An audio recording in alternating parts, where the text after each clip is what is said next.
asked me to demonstrate how to wear my scarves. The scarves are actually square. And you can use it like this. Optional on clothes. Okay? Here I am. Right, thank you. Background music. Pressure off. Okay, so the scarves look like this. This is a painting that I made. And somebody owns it now. Unfortunately, the painting is no longer available. Now remember, and with anything you do, it's fabulous when you're wearing a scarf. Not the gardening cup. Right? Sa beach. Naka-shade. Perfect. Right? May sweldo ba to? The bidding starts now. We also have other colors. Sometimes I like to use the scarves as belts, but you have to fold it properly, and I don't have a table. Ito! So you can use it as a belt just to accent if you are wearing neutral or nothing. Yes, you can. But anyway, you can also use it in the beach if you feel like you don't really want to show a lot of your body. So you can tie it here, show your legs like this. So there's a lot of options. I also posted some photos over there that shows different styles that you can wear this scarf, or how you can wear this scarf. These scarves they are sublimation printed through sublimation, and the colors last for a while. So, of course, percentage of the proceeds go to youth and I. Of course, because we support, and it was a bit at my mom. No, I'm kidding. So back to you, hopefully.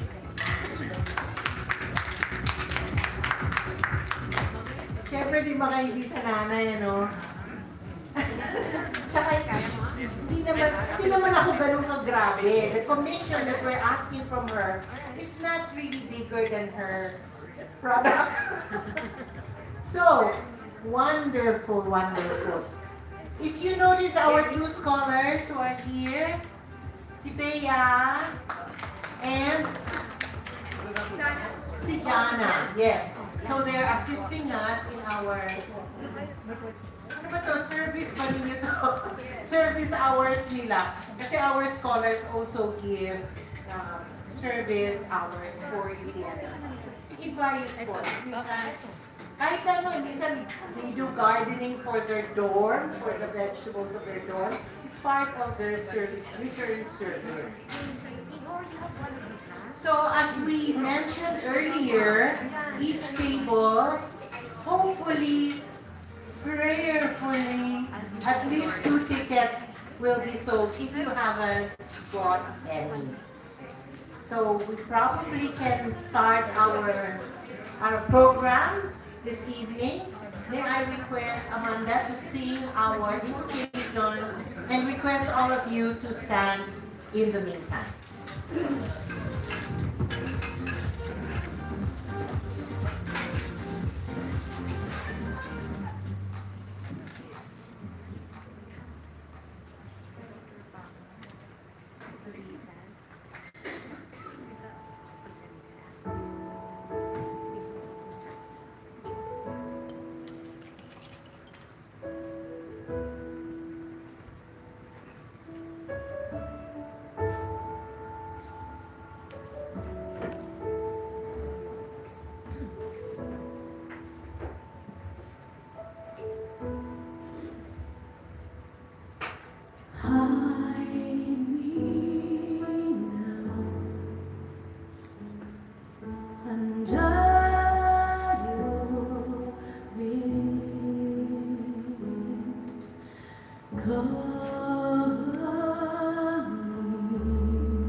Find rest, my soul, in God alone. Know His power in quietness and trust. When the ocean lies and thunders roar, I will soar with you above the storm. Father, you are King over the flood, and I will be still, know you are God. When the oceans rise and thunders roar, I will soar with you above the storm. Father, you are King over the flood, and I will be still and know you are God. And I will be still, know you are God. And I will be still, know you are God.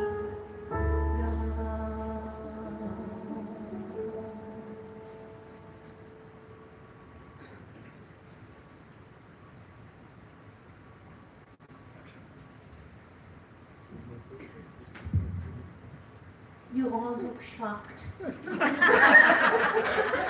Please, please take your seats.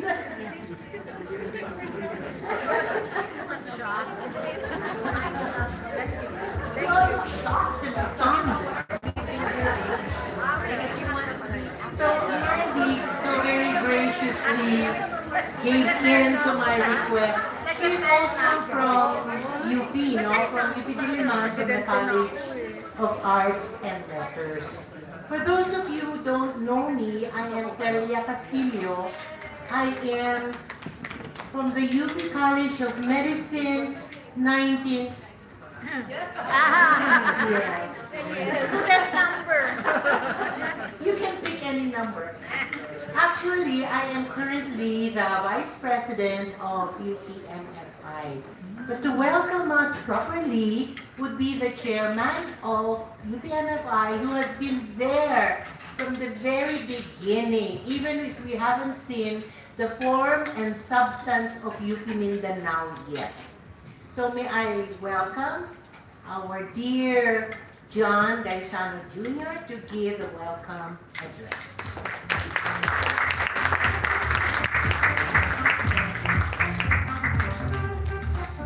My wife just told me not to talk too long. By the way, just for your information, it's 1.5 page, 14 font, and double space. So, good evening to our esteemed Philippines Foundation Board Trustee, honored guests, colleagues, and friends. I'm glad also to meet a lot of Latin Mindanao scholar and graduates who are now in key positions in the government and actually in many other institutions. Prove that our support for the scholar over the years has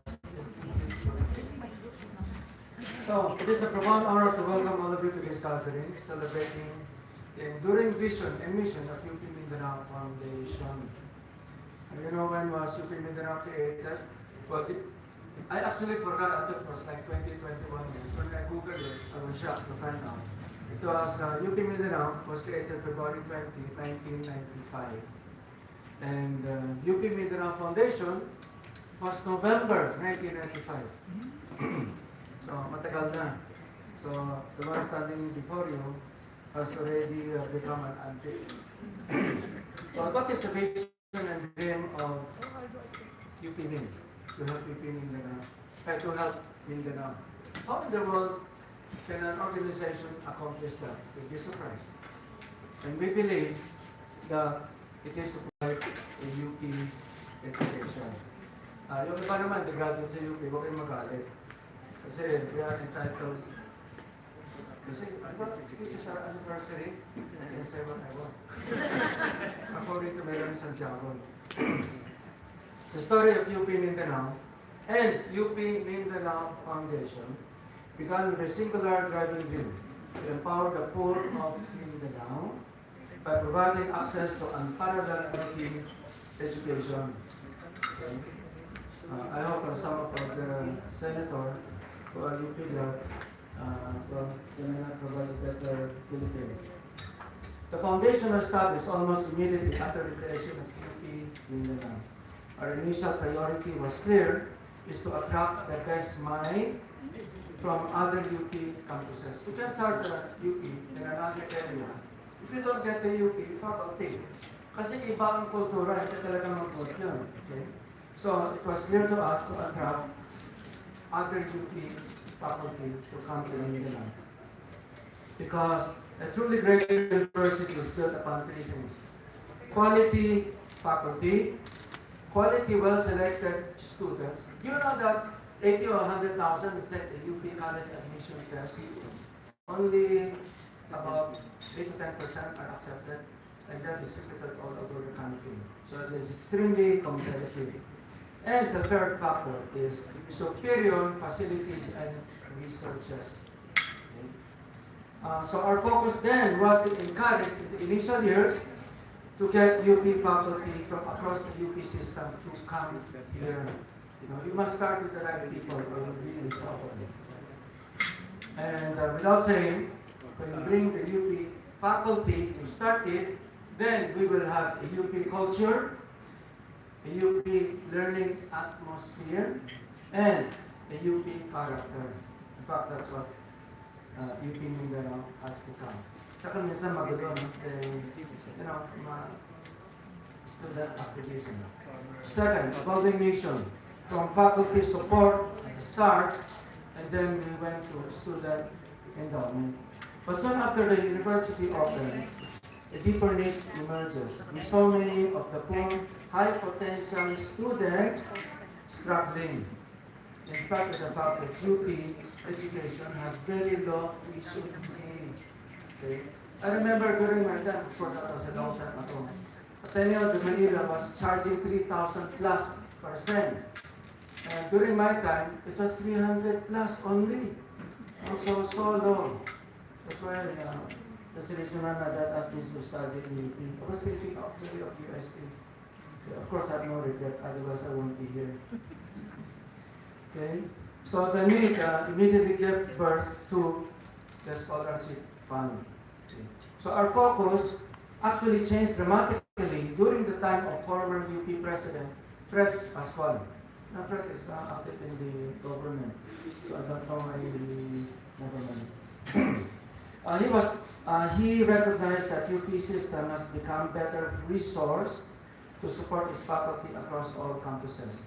Meaning, he was able to, he's a finance guy, so he was able to raise a lot of money to help provide higher education for our UP faculty. So that's why he changed to give more focus to the students. For the rest of you who do not know how much, last year budget sa UP Foundation, not UP Mindanao Foundation, UP Foundation is 22.3 billion. Are you shocked? 22.3 billion pesos. That's why I often said that we should give more focus to our poor. Okay, so our focus changed dramatically during the time of UP President Fred Pascual.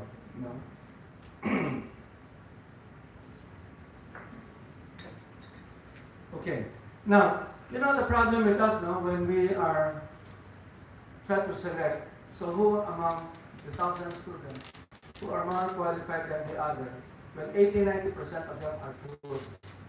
Sometimes it breaks our heart in the interview na only provide X number, but there are more who are deserving and we don't have the funds to give.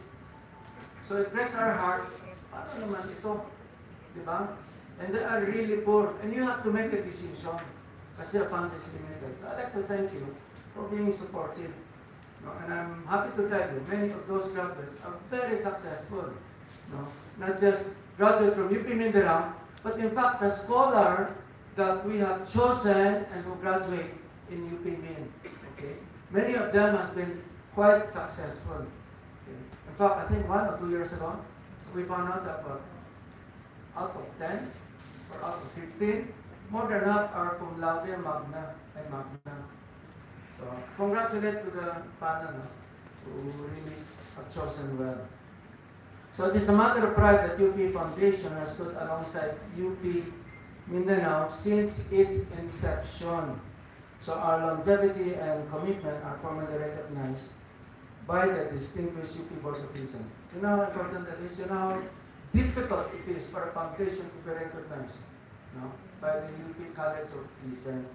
Alam mo yung College of Regents, mahirap ma-satisfy ang requirement, ang napakataas. Okay? But we were. And part of the reason was the creation of the UP Mindanao.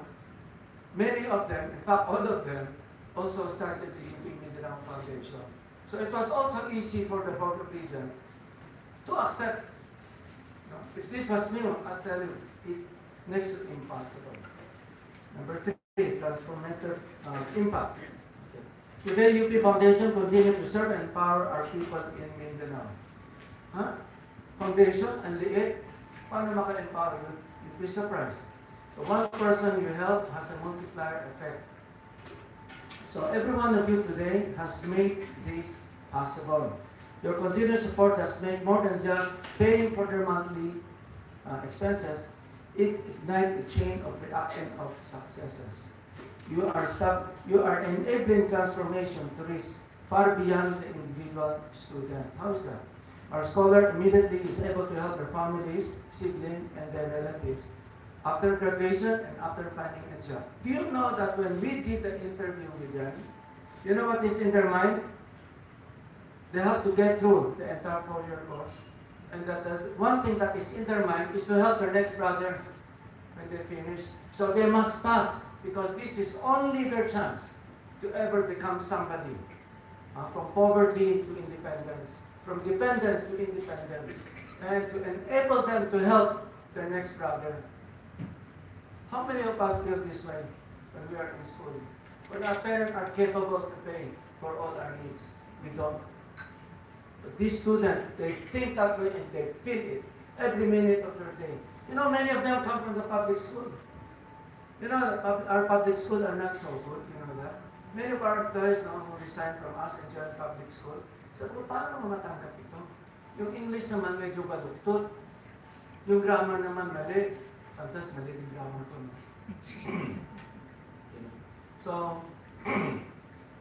well, so more profoundly, the transition from dependence into independence, from needing help to helping others. Multiplier effect yun. So this is true power of a UP education, if it is wisely invested, helping the deserving pool transition into productive, independent individuals who immediately contribute to our society. Believe me, immediately. One time I want to hire someone immediately after graduation, and somebody from the computer science. And I was shocked to find out the entire batch was offered by a Japanese company in Manila, Davao ito, to work with them. They were actually already hired, even before they graduate. I don't know if you're aware that our architecture graduate, I think it's 100% all graduate pass the board. You know, one of the indicators of the success of the university is how many of the students who took the board exam and passed. It's not the Magna and the Summa. It's how many of them passed. I'm proud to tell you. And the other one, I don't know if you're aware, that the food technology, before they graduate, almost 100% are already offered a job before graduation. That's UP Mindanao. As we look ahead, we pause to remember and miss our former chair, Angie Alonto. No? Ms. Fabi, sir, can you sit and stand up?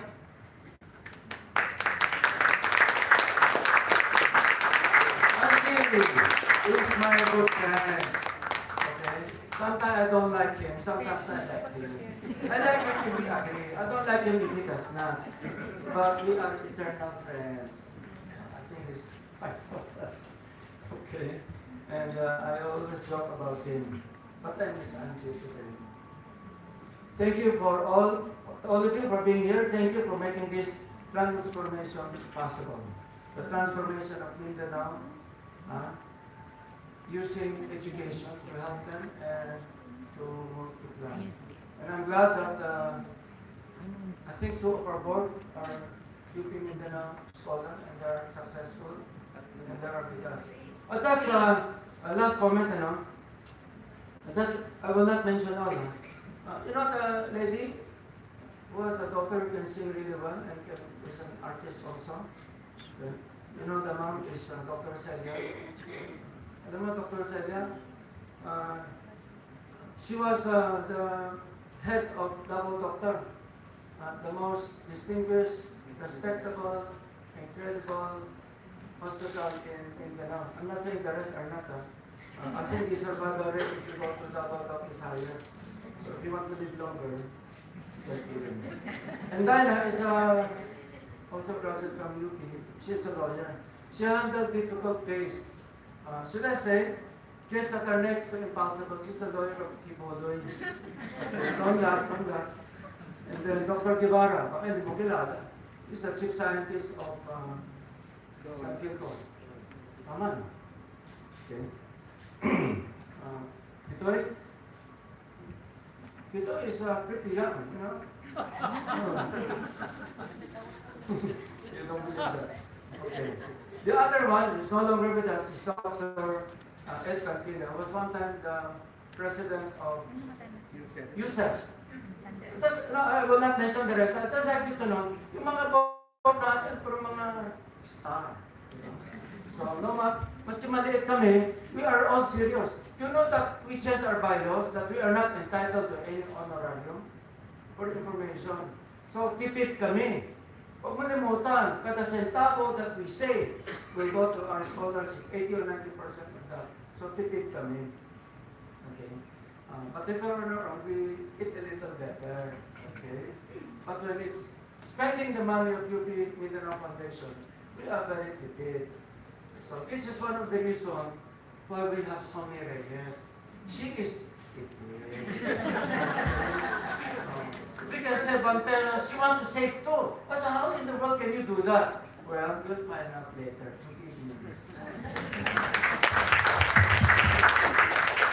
Thank you very much, John. You know, John, you promised that it's one page, font 14, size 14 font. But she divulged all the proceedings of our program this evening, and he made my job quite easy because I don't need to introduce the participants. Thank you, John. If you had only told me that it's going to be more than 3 minutes, I should have sat down. Now, to introduce all of you to us, the introduction of guests and participants, may I call the Secretary of UPMFI, who also serves as the lawyer of UP Mindanao. Please welcome Attorney Charmaine Valentin. Hi, good evening, ladies and gentlemen, and welcome to the 30th anniversary of University of the Philippines Mindanao Foundation and Thanksgiving night. So we would like to welcome everyone here in our humble gathering. I can see familiar faces. These are the same people that we've journeyed with for the past 30 years. So we would like to acknowledge the presence of our sponsors, our benefactors, and also UP Mindanao administrators, UP Mindanao Alumni Association Davao, and UP Mindanao, University of the Philippines, Mindanao Alumni Association, and also those who are representing University of the Philippines Alumni Davao. So we would like to acknowledge the presence of Ma'am Joy Gaisano, Vice Chancellor Stella Salazar from Mindanao. Teresita Ortez Anglionto, Councilor Attorney Petit Principe, who is representing the office of the city mayor, and also a UP Mindanao alumna. And also from Anflocor, Attorney Fe V. Puyos. We would also like to acknowledge the presence of Ma'am Elsa Guevara, the better half of Dr. Toy, who is also part of us always in our meetings. Ma'am Milagros Reyes, good evening and welcome. Leticia Villa Abrille Corpus, Jesusita Villa Abrille, good evening. Sir Vic Sikuya, good evening. He's also part of our meetings in the better half of Doc Celia. Doc Connie Rayel, Doc Jet Rayel, good evening. UP Mindanao Office of Research Director, Dr. May Ann Mata, good morning. Good evening. Mandy Echevarria, thank you very much, Mandy, for gracing us with your beautiful voice. And Mike Bonghanoy from UP Mindanao Office of Research. Also from UP Alumni Association, Davao, Dr. Doris Tagle. Sherik Aksalan. From UP Mindanao Office of Student Affairs, Ligaya Liel. Dean Joanna Cruz from UP Mindanao College of Humanities and Social Sciences. And also, Mr. Ferdinand Surila, the better half of Attorney Glenn, who is also part of our meetings and one of our sponsors. Dr. Silverio, good evening. From Accra Law, Attorney Calabo Jr., good evening and welcome. We would also like to welcome the presence of course, our very active partner, better half of Ma'am Zonny Reyes, Dr. Bachun Reyes.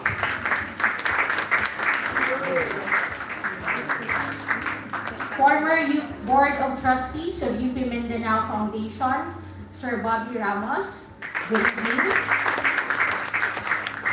And also UPAA Davao, Lito Patonona, and DP Tuyot.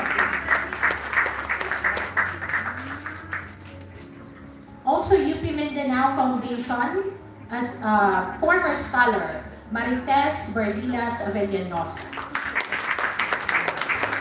Good evening. And UPAA Davao, Sherwin Ramos, Alona Teo. Good evening and welcome. And from UP Mindanao, Mike Gatella and Rene Estremera. Okay. Also, we would like to welcome Mama Belle Acosta and Ray Acosta, former BOT of UP Mindanao Foundation Association and UPAA Davao. And of course, the family of Sir Angie Anglionto, JC Anglionto, and Angel Anglionto.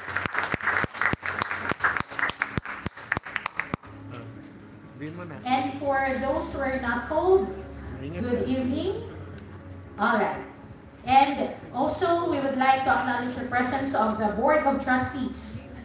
Okay, from Doc Celia, to Celia Castillo, Sir John Gaisano, Doc Titoy Guevara,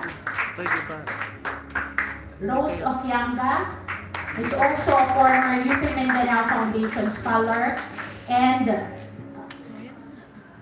Jeff Agot, who is also UP Mindanao Foundation former scholar. Also, and of course, Attorney Dinah Valentino, who is supposed to sing. Later, Right? later. Right, all right. And for all right, and of course, Attorney Glenn Sorila. Okay. And Dosissima Villa Adrilia Bagarina. Good evening, ma'am. And of course, Rose Catiempo. Good evening, everyone, and welcome to the 30th anniversary of UP Mindanao Foundation Incorporated. And of course, we are here together to celebrate, and we hope to be with you for tonight and as we also move forward to our next chapter for 30 years and more. Okay, and also, of course, Mr. Armando D. Thank you very much for coming and gracing us with your presence. Thank you very much, Attorney Shamley. You know, Attorney Shamley was one of our earliest earliest scholars in UPNSI. And imagine now she is a lawyer of UPMIN and is also a trustee of UPNSI. Now we will move on to listen to the messages from our keynote speakers. The first of which is a message from the city mayor's office, and the message of the Mayor Baste, will be delivered by the 3rd District Councilor, Attorney Antoinette Petit Principe.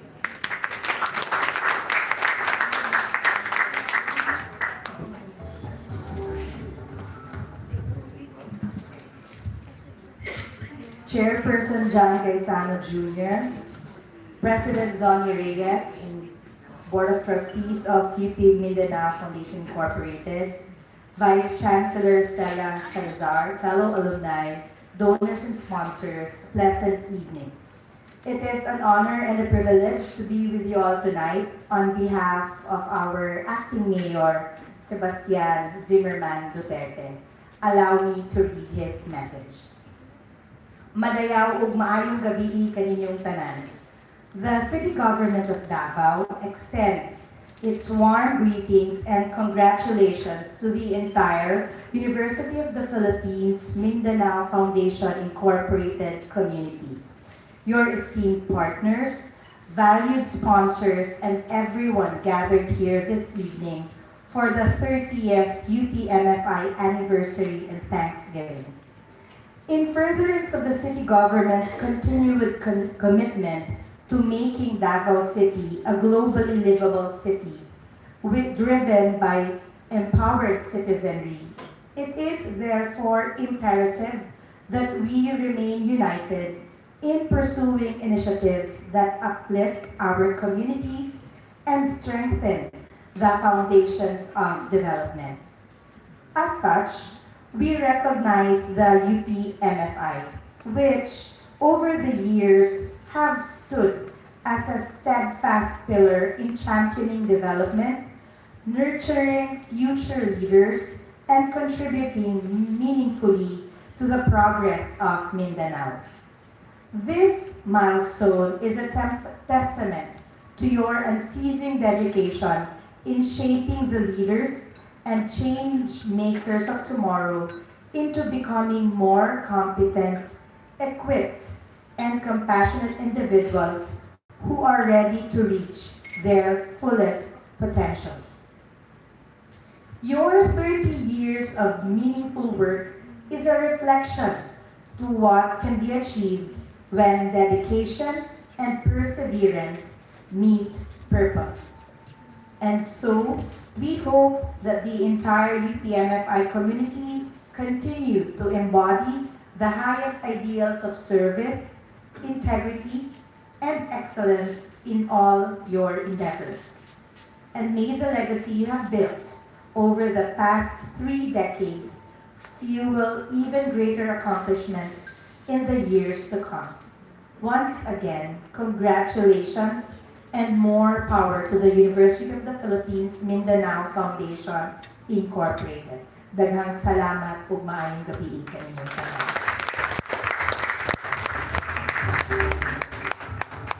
Thank you very much, Attorney Titi. We will consider that as project number 1. She's a member of our Toastmasters Club.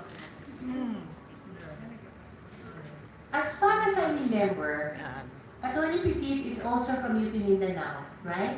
So she is the best one to represent our mayor. Next, we will have a message from our UP president. In case you don't know, our president is from Mindanao. And he is the very, very first president who had his induction or his installation outside of Manila because he had it done here in Mindanao. So to give the message from Attorney Angelo Jimenez, we have a video clip from him.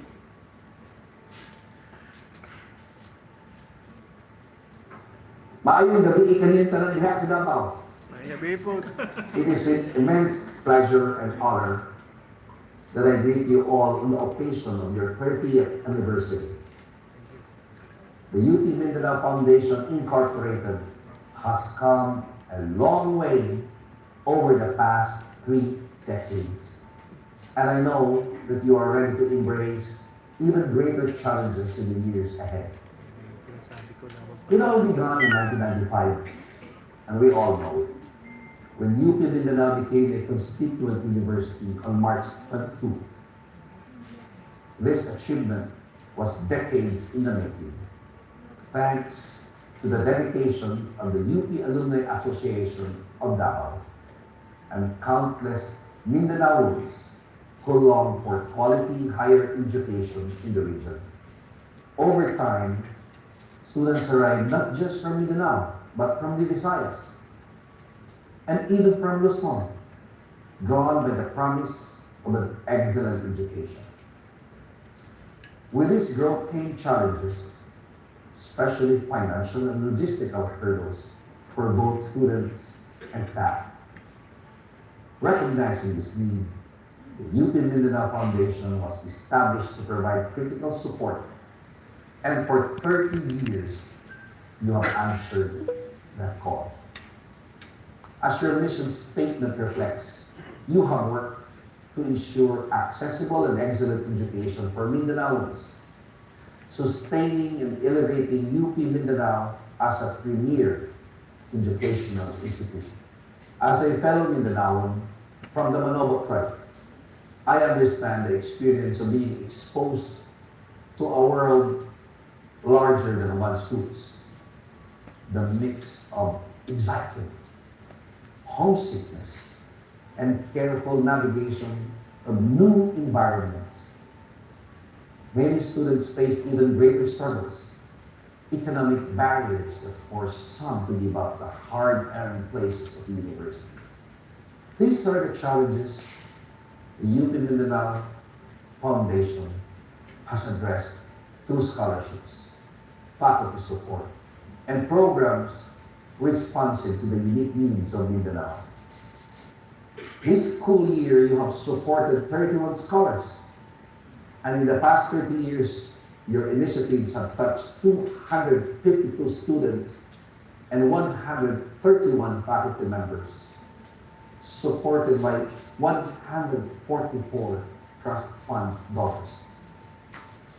Your dedication, led by the UP Mindanao Foundation Board of Trustees, many of whom serve pro bono, is a testament to your commitment to honor, excellence, and service. Let us give them a round of applause. We continue to expand access to education for students from geographically isolated and disadvantaged areas, or GIDA. Our inclusive admissions program and expanded UPCAT testing centers 117 for UPCA 2026, cover all 30 regions nationwide, including car and bar, and even extend to Filipinos abroad.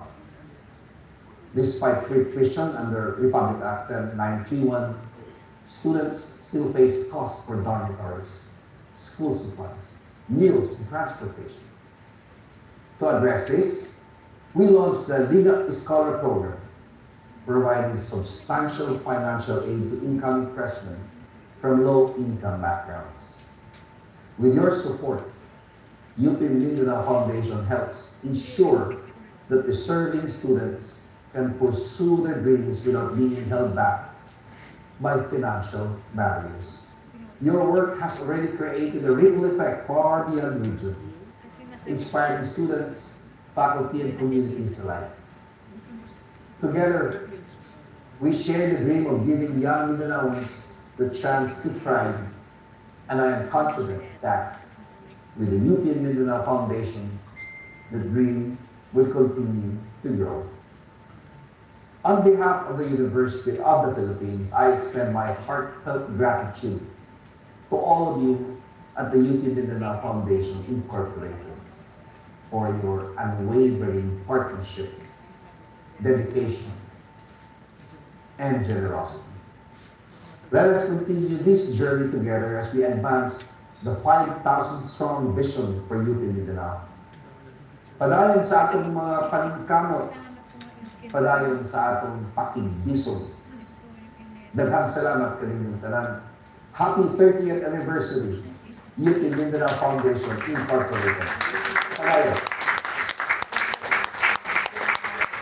Thank you very much to our president. Actually, because he is from Mindanao, we've had several opportunities to engage with him. And he has been very supportive of the work that we do. And of course, UP Mindanao. The next to give a message would be from the UP Mindanao Chancellor, Lair Ann Murao. However, unfortunately, she couldn't make it. So her message will be delivered by Vice Chancellor Stella Salazar, Vice Chancellor for Academic Affairs.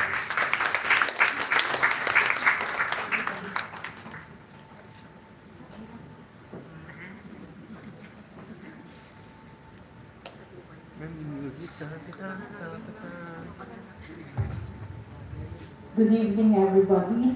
Good evening. On behalf of our Chancellor, Chancellor Ali Imurao, I would like to greet the UPMFI on its 30th anniversary, the same anniversary as ours.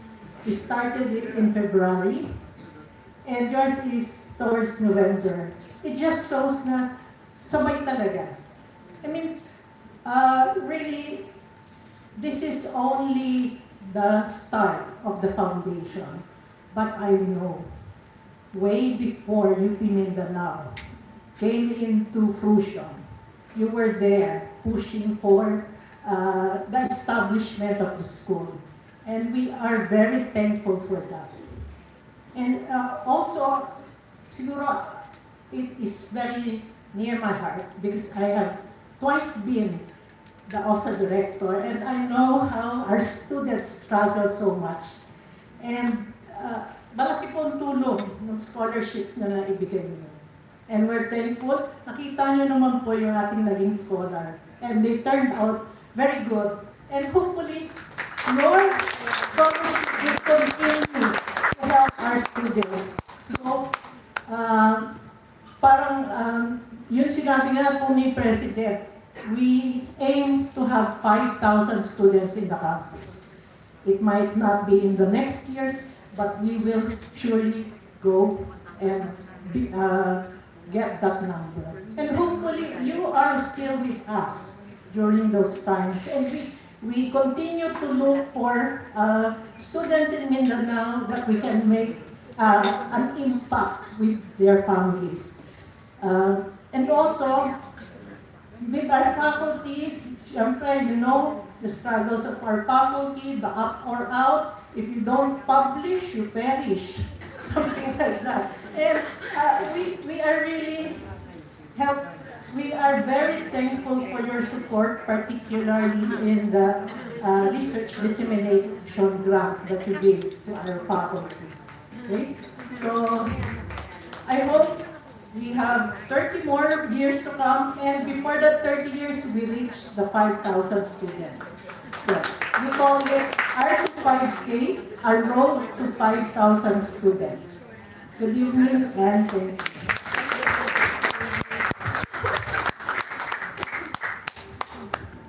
Thank you very much, Stella. We've been working with Stella for quite a while already. She reminded me that even beyond 30 years, we were already working to have a UP in Mindanao. You know, si John, puti na buhok niya, itim pa yan nun. Pagkaitan kami ni John, and already we were working on it way before the time of the computer. So when we were looking for alumni all over Mindanao, ang hirap. I remember Bakiling, puno-puno ng papel, puno-puno ng letters. Different, but we were able to have a really, it was a grand regional institute that we had. And we had nandun si Miriam Defensor Santiago, si Angara, si Paterno. So we had big wigs. They were very supportive, and because of that support, and puno-puno tayo na, no? Sa Apogeo. Hindi, sa Insular. Puno-puno yung that we were able to really, invite the alumni from UP, from all over the different campuses who are in Mindanao, and they came. Because there was one call, a UP in the island of Mindanao.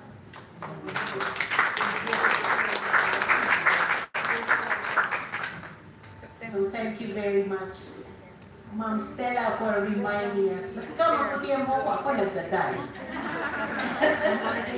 Now we will have UPMFI through the years. It will be a video and a personal reflection also of our attorney Diana Tolentino Cuevas. She's not as old as we are. I remember siya yung sinakabata ng time na yun sa task force natin. No? Was she a lawyer na? You were a lawyer? Oh, yeah, you were a lawyer already. A very young lawyer at the time. I remember. Puti na rin ang book niya. So, may I call Attorney Diana Tolentino Cuevas to bring us through UP through the years. Was made of paper. Like size. Pero paper machine. Good evening, everyone. I'd like to say especially, there's one person here who I really miss.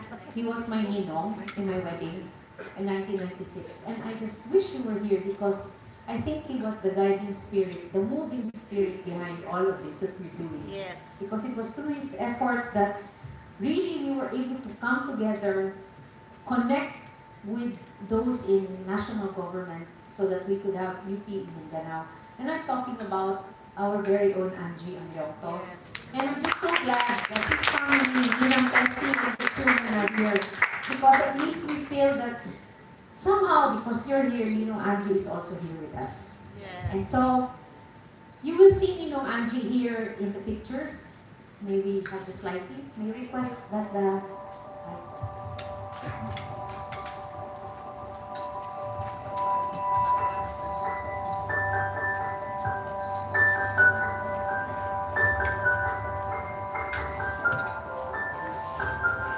This is the reenactment of the signing of RA 7889, where President Ramos and Elias Lopez was there. And this is where we had the first ever, I think, board. These are the other board. As you can see, Sonny was already there. These are all the board of directors. Bati pa ako nun. Most of them are no longer here, but we were blessed. And this is the first time we ever attended the commencement exercise. This is the first ever book launch here. Yes. These are our scholars. Medyo bata pa kami noon, bata din sila.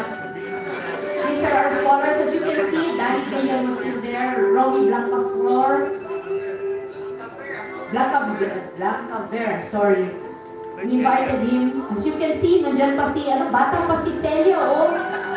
Noon, eto yung aming mga oblate run. When we had an oblate run. Nandiyan pa si Joey. There was Hilda Romero. There's Ninong Angie. And you can see Mandy there. So Ninong Angie's there. This is the, I think they had The sports complex. task force complex. Medyo mabilis. So, as you can see, this is where we talk to the Chinese consul. That's, I think, the commencement. Birthday ni Angie. Birthday ni Angie. Birthday pa rin. Oh, birthday pa rin niya. Ayan, birthday. Ayan, eto yung, wow, through the years talaga, no? Bilis. Medyo mabilis. Ayan, bahay ni This, Angie. bahay ni, ni Ninong Angie. This one is the 19. RAI, Regional Alumni Institute. Ang bilis siya, no? Yes, ma'am. Half-speed lang, half-speed.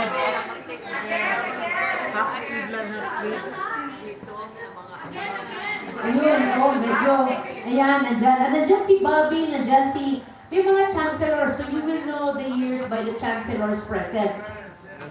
Yes. So, tingnan mo si Glenn Sorila. This is UPSO, yung Symphony Orchestra. President. When we had it there sa gym. And this is an affair of UP Mindanao. We were all present. That is President Jimeno. When we had dinner with him. Jimenez, ano ba yan? I'm getting older. Sorry. Alright. This is Ninong Angie's. Oh, we miss him so much. And these are our donors. Together with our very indefatigable donor resource person, Dr. Celia Castillo. Kilala mo niyo siya? Oo, di ba? So, that is the AVP of the years. But there are so many I would like to recognize here. Without their help, we would not be here. May I ask for the lights, please? Madilim na po ako. Madilim pa po ang front. Alright. So many people here that you have been part of our journey, and seeing you again here brings back all those memories ng pakikipagpaka. Thank you to all of you. And it's the reason why we're all here today is because of, I think it's high time that we also say thank you properly. Especially to the donors without whom this would not have been possible. Thank you very much. And we hope.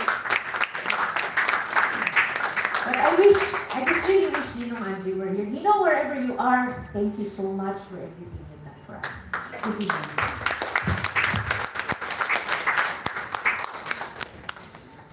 Okay.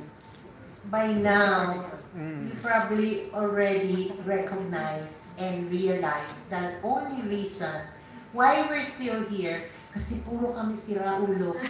Guys! So our meetings are very lively. We tell jokes also. We are able to survive a lot of difficulties because we have fun. Kahit na wala kami pinapakain ni Sony, kahit tipid-tipid.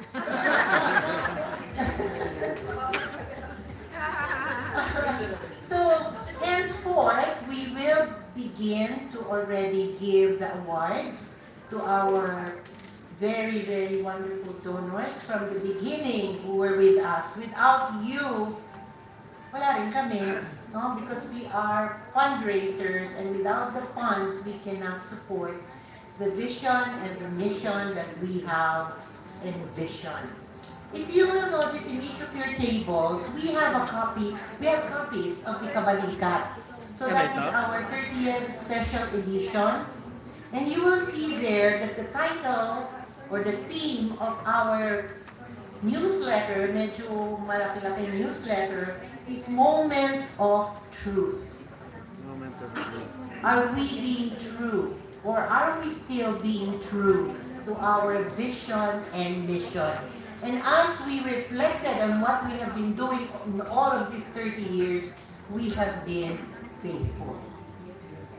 Now, for the recognition of Lifetime Donor Awardees, may I call our chairman, John Gaisano, and our president, Mrs. Sonny Reyes to present the award. As we call them, when you are called, please come to the stage for a photo, for an individual photo, and for the grouping of the awards, please stay on stage for a group picture.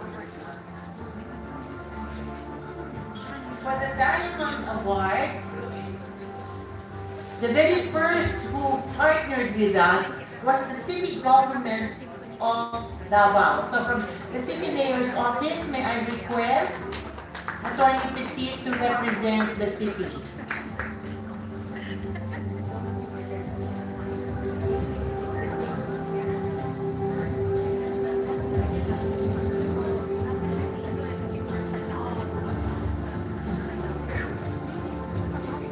Next would be the Antocor group of companies.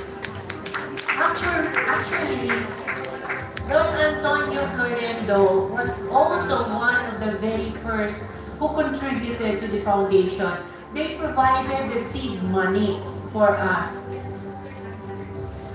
Mr. Antonio Florendo actually is celebrating his birthday. Actually, he celebrated his birthday November 20. So his son, Ricardo, is the one on the lead and unable to come. The other four group of companies will be represented by Attorney Fe Puyos, the Assistant Corporate Legal Counsel of the group of companies of Antocor. And we have an anonymous donor. Of course, we know who he is, but he doesn't want to be known. So he will be represented by Mr. Ferdy Sorila and Glenn Sorila.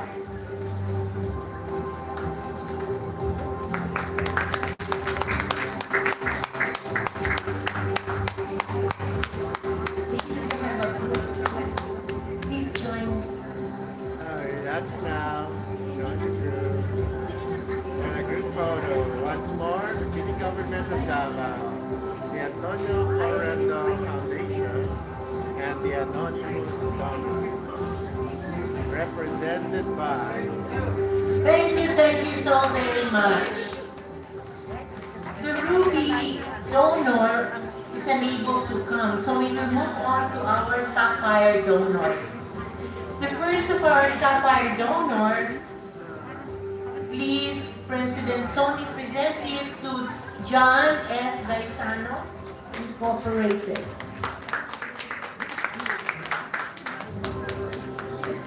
You award it to yourself.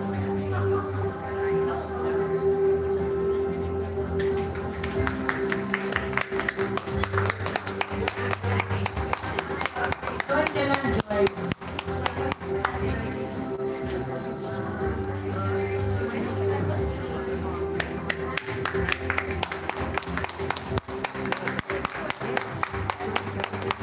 yeah, remember the wedding anniversary nila The next donor of the Sapphire Club is KK Lim or Menseng, to be represented by Mr. George Lim.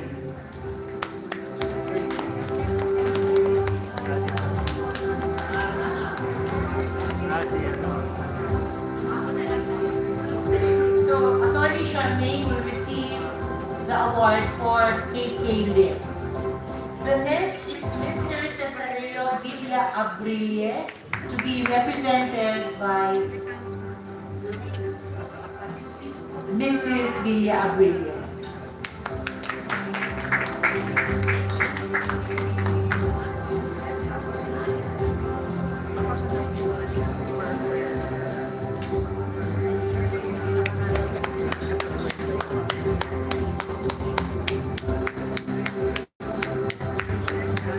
The next is Mr. Prudential Senior and Fe Castillo. My parents will be represented by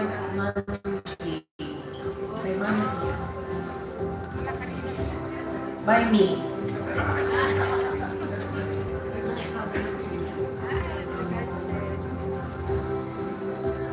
Ano, regards sa Amerika.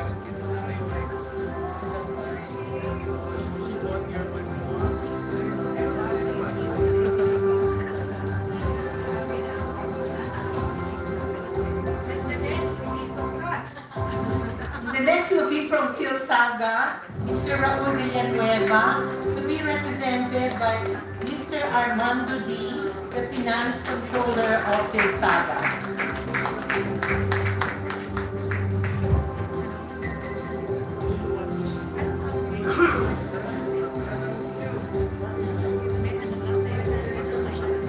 The next would be Sebastian Anglionto, to be represented by his wife, Tess Anglionto.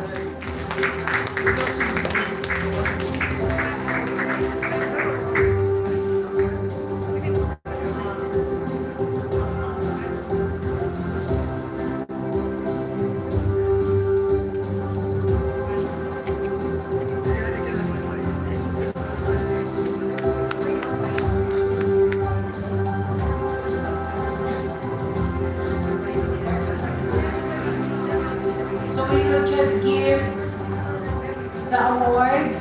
We are not around, so we'll just take a group photo.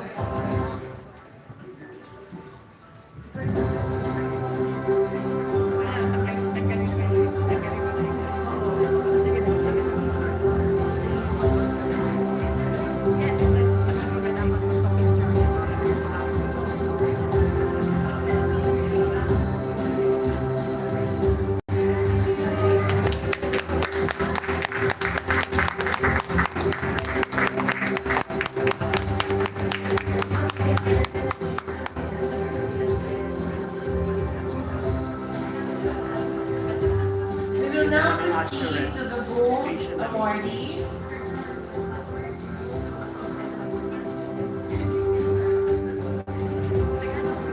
From AMS Farming,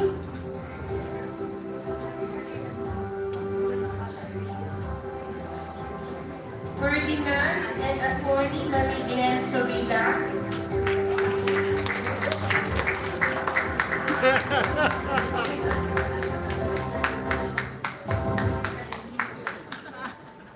Parang napapansin nyo, kami-kami rin yun, ano?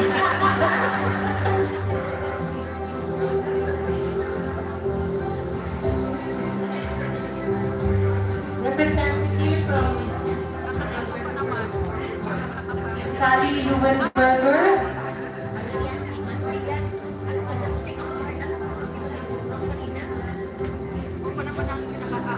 And then we have Dr. Espiridion and Sonny Reyes. Kami-kami rin yan.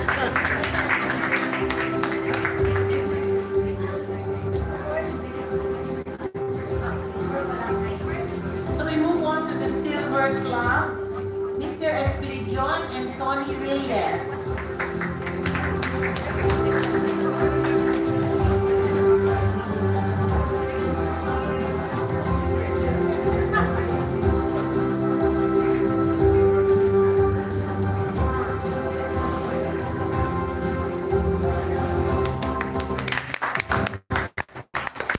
Next is Attorney Dinah Tolentino Fuentes.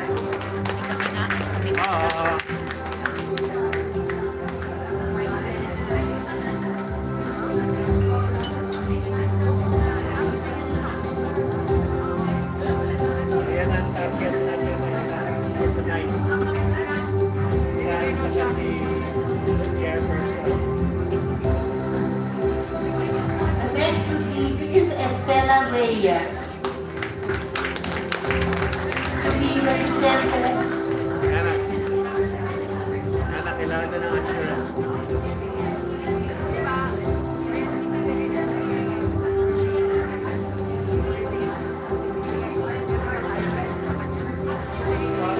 To be represented by Mrs. O, hindi sa mga nabigyan. Kaya nasa listahan. Mr. Anacleto Guevara and Mrs. Guevara.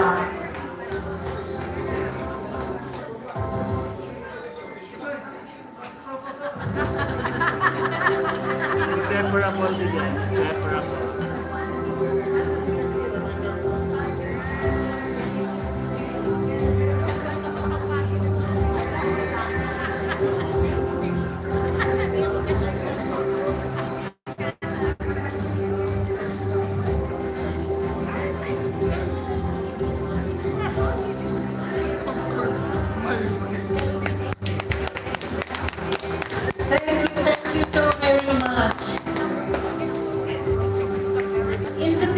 beginning,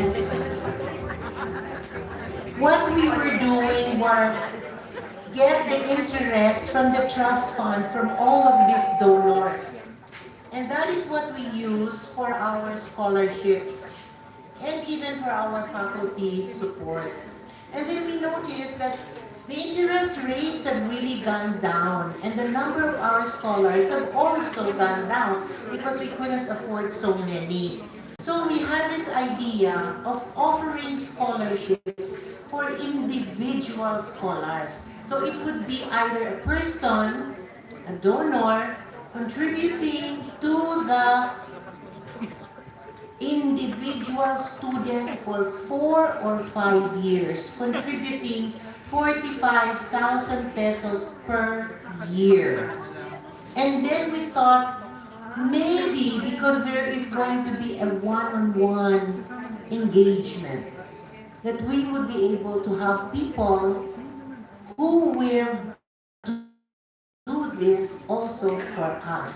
And I remember one of the speakers, we had a speaker who was, actually she wrote that Moment of Truth cover story for us.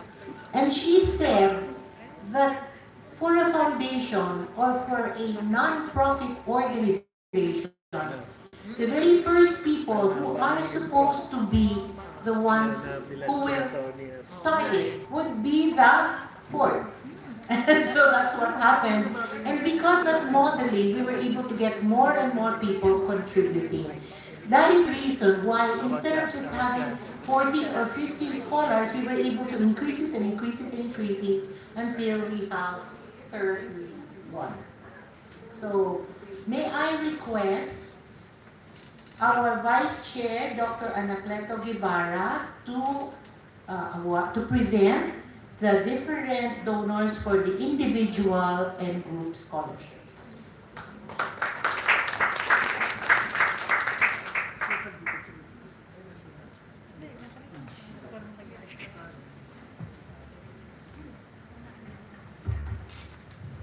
Let me say, magandang gabi sa inyong lahat, na supporters of UP Mindanao, its student and faculty through the UPMFI. Ako po si Secretary Guevara, serving you and UP Mindanao in the Mindanao UP Foundation. In the UP Mindanao Foundation are highly appreciated. Sponsors have the privilege of naming scholarship grants and courses of scholarship grantees. It is our honor to present to you current sponsors of individual and group scholarship program. First in the list is Dr. Rizalina Pana, represented by si Bajun Reyes, yes, according to Sheila.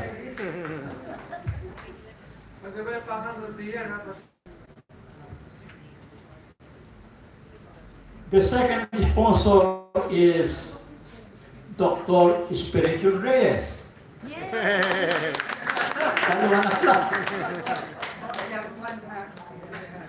Okay. Now he's representing himself.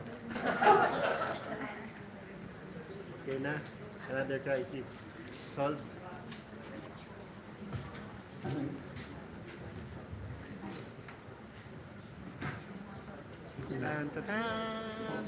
And Dr. Celia Castillo.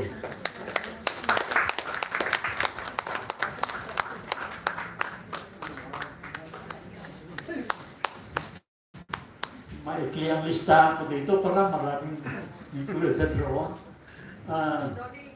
Sino ito? Dr. Mike Yang of UP College of Medicine, 79. year 79. Classmate ko yan. Sino ang mag-represent dito? Send you din. Okay. Dr. Renato Mandanas. I think sa Mexico.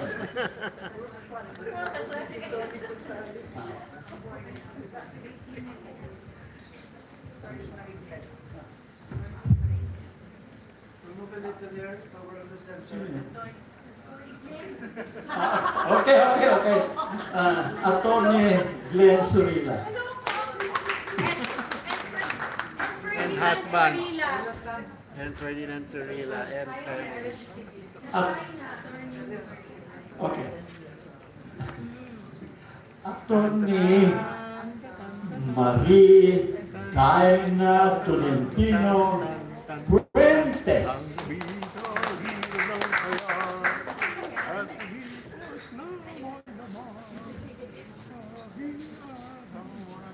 Grand Mensing Hotel. Okay. And Elsa and I have named scholarship after her mother, Estela P. Reyes. But starting this academic school year, the scholarship fund was moved to the UP Mindanao Foundation Trust Fund, and the promised financial support will continue. Okay.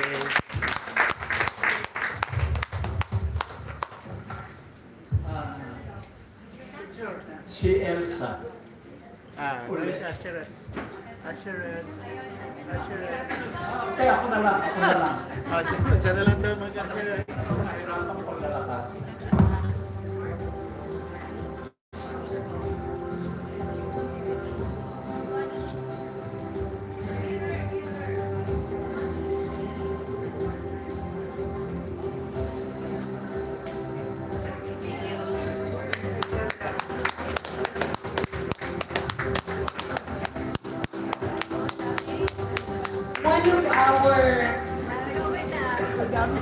One of our donors for the group scholarship is UP Alumni Association of British Columbia. The other supporter that is very strong is also the UP Medical Association, Medical Society of America. And the other one, Message ba yan? Message? Message. Pupa. We were able to make arrangement with the Friends of UP in Friends of UP Foundation in America or we are also able to get donors through them. So this engagement with various organizations outside of the country has also been very helpful in raising funds for us. So a message from the UPAA British Columbia, Anita. Yeah. Greetings to the UP Mindanao Foundation. This is Anita Ecamila from the UP Alumni Association in British Columbia. Congratulations for 30 long years of hard work by the leaders and staff of the foundation. You have provided better opportunities for the scholars and a brighter future. Currently, UPAABC has 6 scholars with UP Mindanao. We hope to expand this partnership for a very long time. Let us keep the fire burning. Let us continue to believe in the goodness of others and the power of hard work, faith, and perseverance. Again, our congratulations and best wishes to everyone.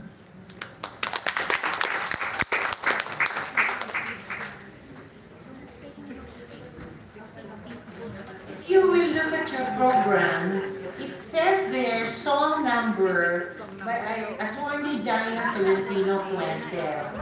Actually, that's just a teaser. She will be singing something you will really enjoy during the fellowship. That's why I'm announcing after the formal program, we're going to have fellowship time, and you can sing. We have Ron and Ken, Nora and Ken, who can accompany you in any song that you would like to sing. And Diana is going to be the first one. But we are indeed going to have a musical number. So I asked Mandy to give us a song number this time, just as an intermission before we proceed to the next part of the program. So, Mandy? Yay!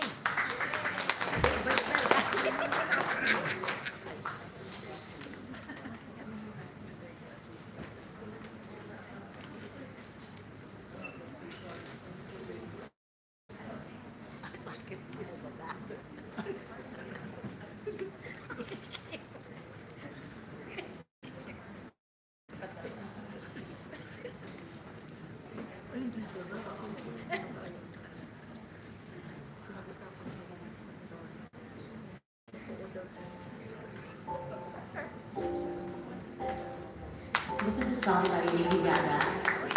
I'm sure you're not familiar, but it's from a movie, A Star is Born. I wish I could have said goodbye, could have said what I wanted to, maybe even cried for you.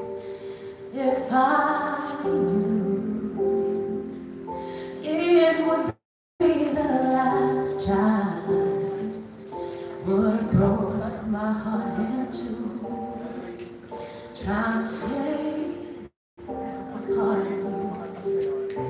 Don't wanna feel every touch, don't wanna start another fire, don't wanna know what love is. Maybe unless they are your lips, don't wanna give my heart away to another stranger. Oh, let another day begin. Won't even let the sunlight in. No, I'll never love again. I'll never love again.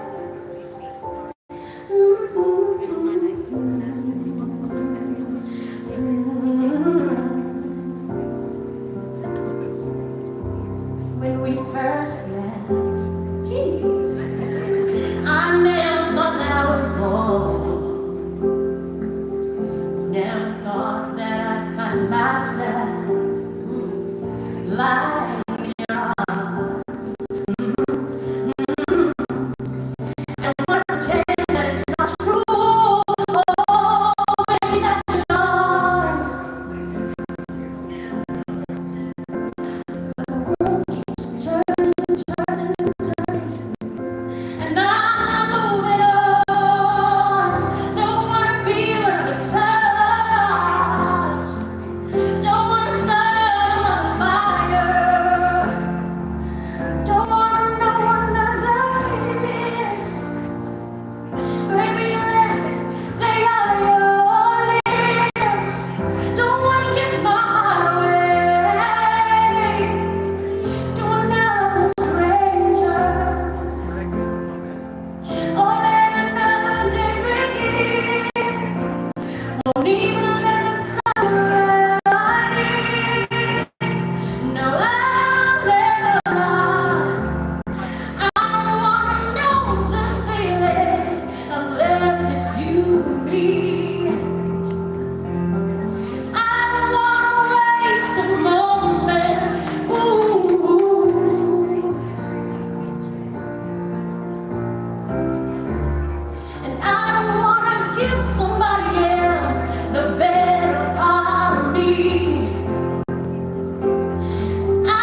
received for the Special BOT or Board of Trustees Service Award.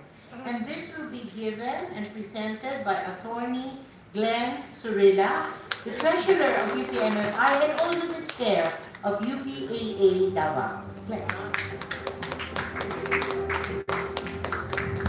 Thank you, Doc Celia. Good evening, everyone. I am honored to present this special BOT Service Award to a man who personally and persistently recruited me to be part of UPMFI. Ang dami niya talagang text messages, and every time we meet in alumni events, kinukulit niya talaga ako to become part of UPMFI. He kept telling me to join and I was hesitant. But as many of you here can attest, it's so difficult to say no to him. Yes. Ang hirap talaga. Pag gusto ka niya, talagang hindi ka niya tatantanan. So, he was very passionate about UPMFI and I saw it. And I was thinking, it would impress upon me na if someone who could just enjoy retirement, he was already, in advancing.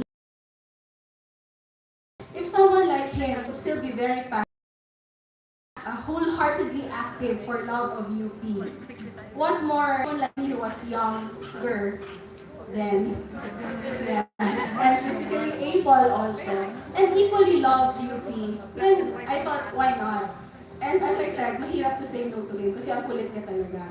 So I joined, and in short, I am eternally grateful to our awardee for giving me another purpose in life. I didn't realize that I would love working with UPMFI so much that I was able to convince my wonderful roommate and husband to donate also. We wanted not only to be active in the foundation, but also to be to sponsor scholars and to donate to the trust.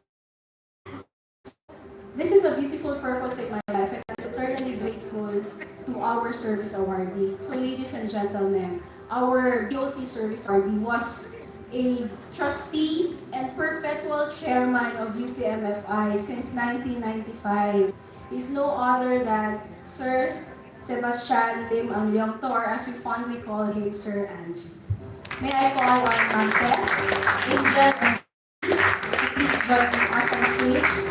Chairman John and President Sony, please, to present the service award, posthumous service award to Sir Angie. Thank you so much, Mantes, Angel, and JC for being here and allowing Sir Angie to be very active and be part of UPMFI.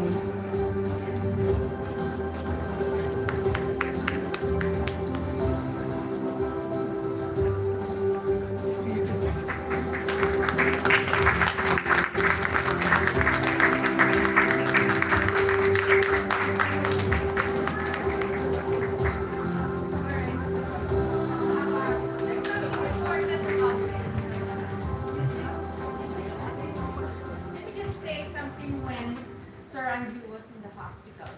The Tunis wanted the doctors. And I wanted to see him, but we were restricted to have any visitors. He was very long time in the hospital. The only thing that we can tell him how much we love him is to bring him a balloon. And I think the balloon will now represent how much we still are reminded about who he was because we are still here.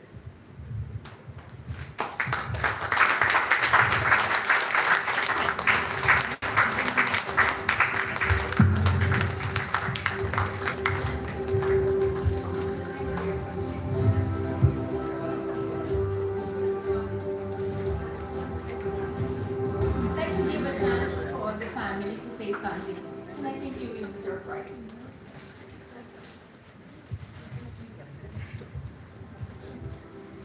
I just want to say thank you very much.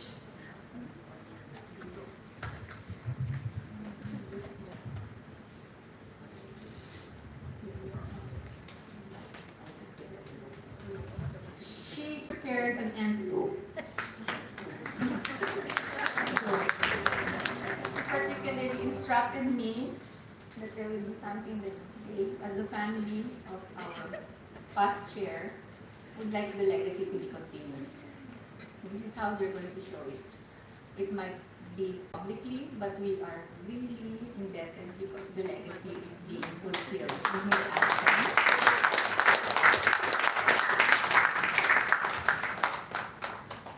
So the treasurer again, you have to be here.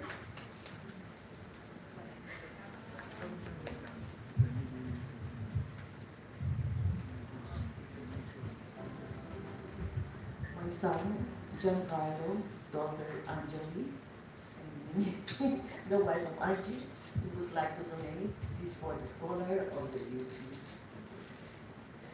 Mindanao.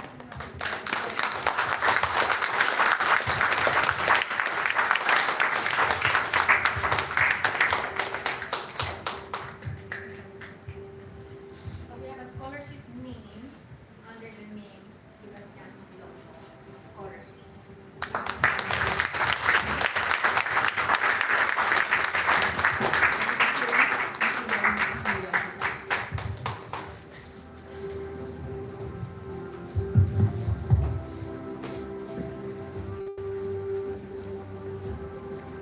Si Angie talaga was really the inspiration for all of us. He was very passionate about UP, having UP in Mindanao. Yung sinasabi ni Glenn na kakulitan, naku, I have to attest to that. Kasi kung time na ako ay medyo nag-hibernate from UPNFI, naku, kahit nagtitinig ako, in front of a patient, tawag ng tawag ng tawag ng tawag. And then we really cannot also say no to him because of that kind of passion that was in him. And I think all of us has imbibed it. That's why we're still there, still there with UPNFI. If there's one thing that I know Angie would want to see, is this video of UP Mindanao. Sheila? This video was presented by UP Mindanao during their anniversary last February. And we would also like to share it with you so that more or less you'll see what's happening in UP Mindanao.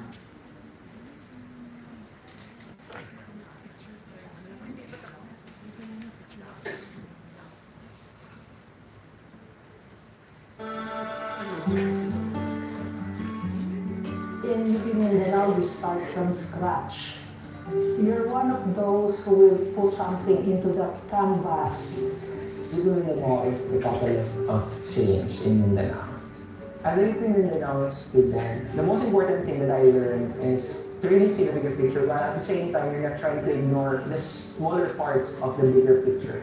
It's really a place where I found myself. A lot of things have changed within me since I entered this university. I discovered a lot of my passions, things I'm interested about, things that I want to do, that were able to mold me into the person that I am today and shape my identity. It's one of two constituent universities in Mindanao that is created by law. This came about because of the aspirations of the Mindanao constituents and the UP alumni to have a UP here in Mindanao. A space for growth, for purpose, and potential that is deeply rooted in Mindanao. The students here don't take education for granted. Meron silang drive to do excellent work. And I love that part.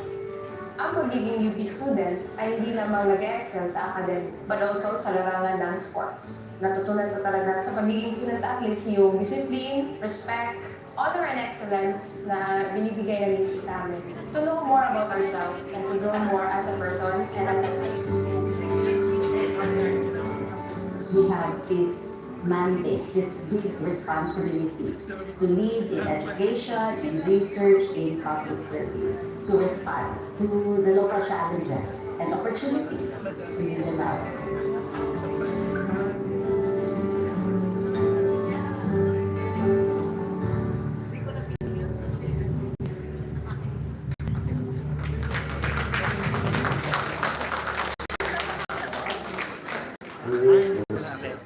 Yes or no?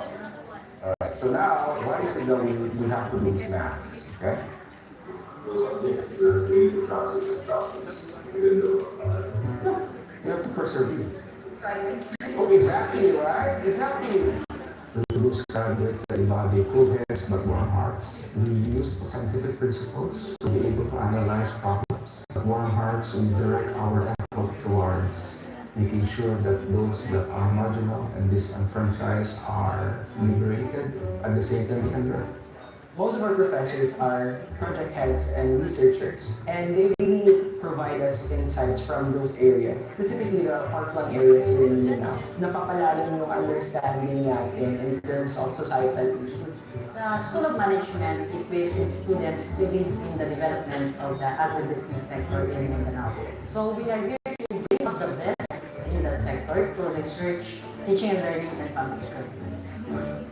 Being a Mindanao graduate really shows you you're not doing this alone and you're not doing this for yourself. In the College of Humanities and Social Sciences, we cultivate critical thinking, creativity, and the dynamic understanding of what it means to be human. Main contribution dyan ng department is to keep promoting anthropological thinking. Humanity is diverse.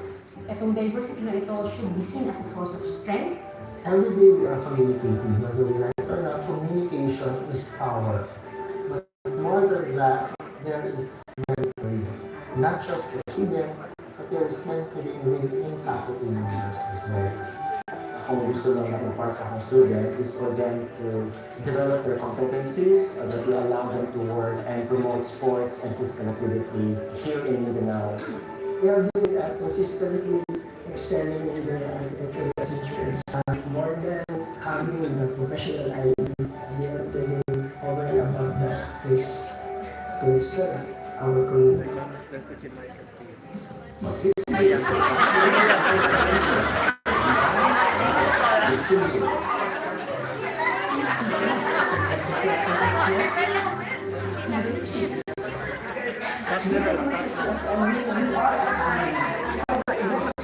When it comes to collaboration. So we are open to that.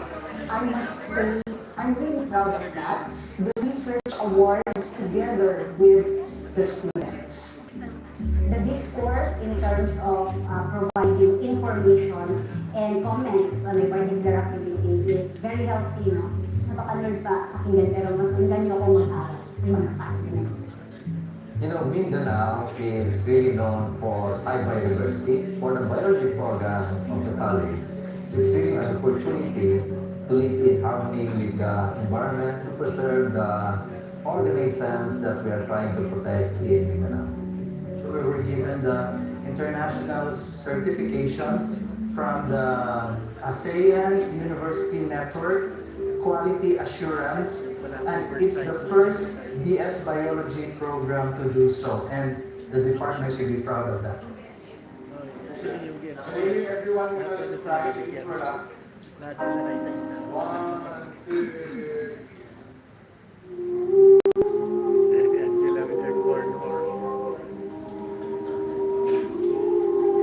Basically, for myself, work with an outlet for while juggling my academics. Ang goal namin is practicing Mindanao culture. Our report is focusing on culture and arts in Mindanao.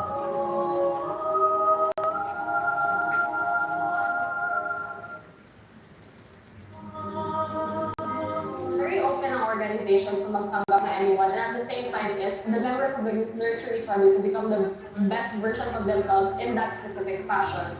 UP Mindanao is one of the institutions that saw also my potential as both creative and professional. So I think there were some teachers, oy, Aaron, magsulat ka kasi you have the potential to write. Hindi lang siya yung just giving quality education, but there is a bridge. Paano ilalagay yung edukasyon doon sa mga sectors ng Mindanao as an island? There is a dire need for engineers in the country. The quality of engineering here that we are trying to develop will not be less than the best that they use. Therefore, we are serious in bringing new education to Mindanao. A new chapter for UP Mindanao as we celebrate hopefully another 30 or 300 years. UP Mindanao constantly rises to the complex demand of the society through innovation, resilience, and most of all, commitment to public service. serving all of these people here in Mindanao, because there's a lot of indigenous peoples all around the campus, is actually what makes our charter unique. We are supposed to serve Mindanaoans in service to our country. We are really proud of what we're able to achieve with the achievements of also our students who have graduated from this university. So when you enter the university, this is not just about academic excellence. You are here for a mission to give meaningful service to our community in Mindanao and for Mindanao.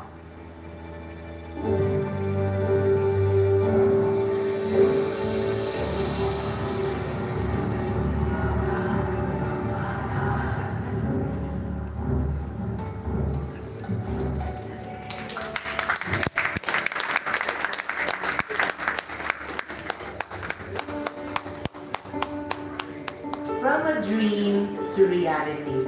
Let's give UP Mindanao a round of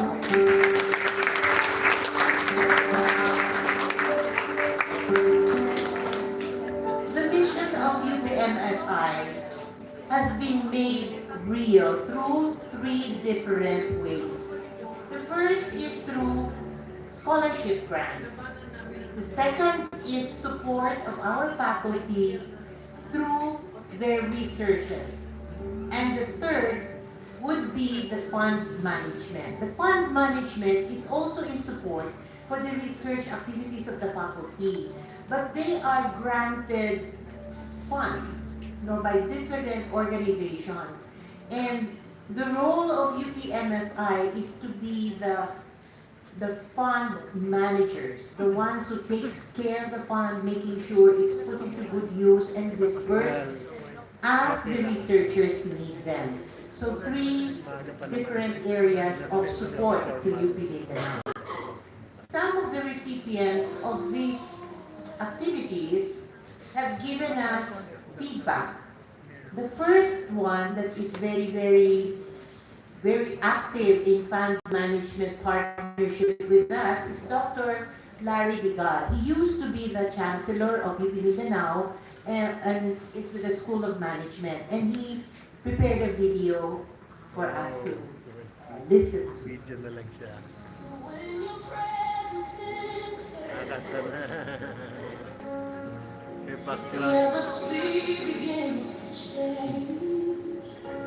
Congratulations UPMFI on your 30th anniversary. I'm going to thank you, especially the pioneers of UPMFI who've always been strong. Kasama ba yun? Kasama yun? Hindi na, nag-mix lang ng halo. Congratulations.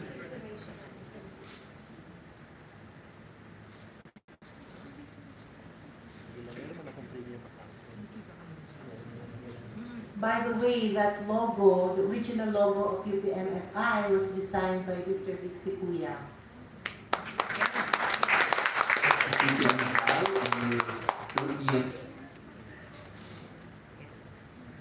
Congratulations UPMFI on your 30th anniversary. I'm going to thank you, especially the pioneers of UPMFI who have always been strong partner of UP Mindanao. Many know you for your support to students, faculty, and staff through scholarships and development programs.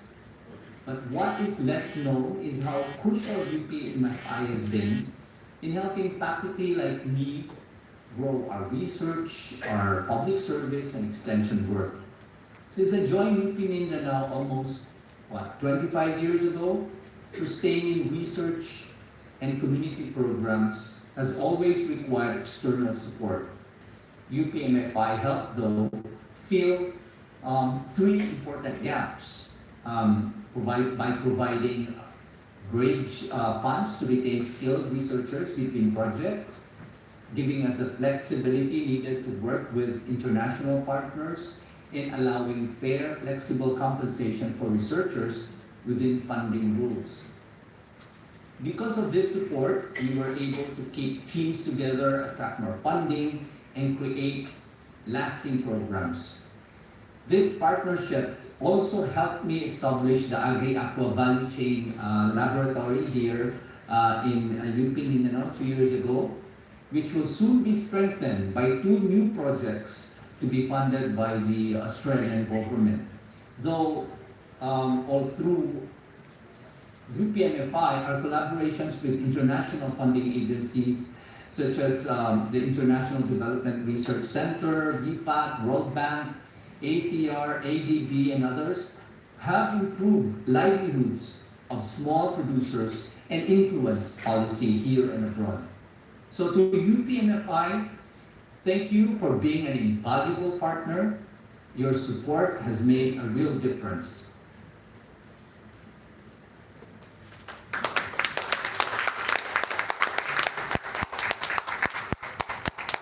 So Larry's many researches and engagement with foreign organizations have also helped in our raising of funds because we get a commission also, management fee from the grants. The next project that UPMFI conducts is funding of our faculty research. So it's part of our faculty development program. So I'd like to request Professor Ligaya Leal to share a few words in relation to her experience.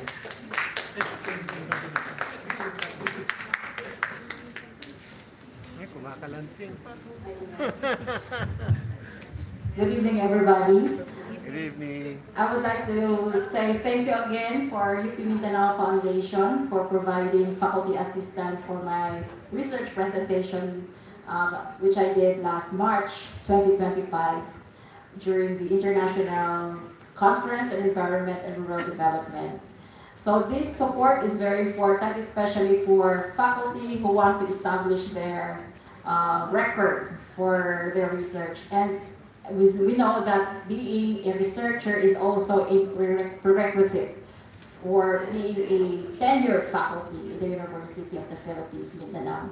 So I did 2 presentations during this conference in Japan, and both of these presentations have won awards, one for the best research.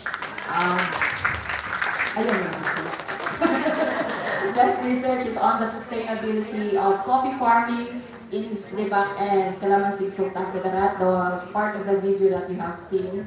And another research is on the estimation of forest carbon stocks in Mount Apo Natural Park, where we use the satellite imageries and GIS in modeling.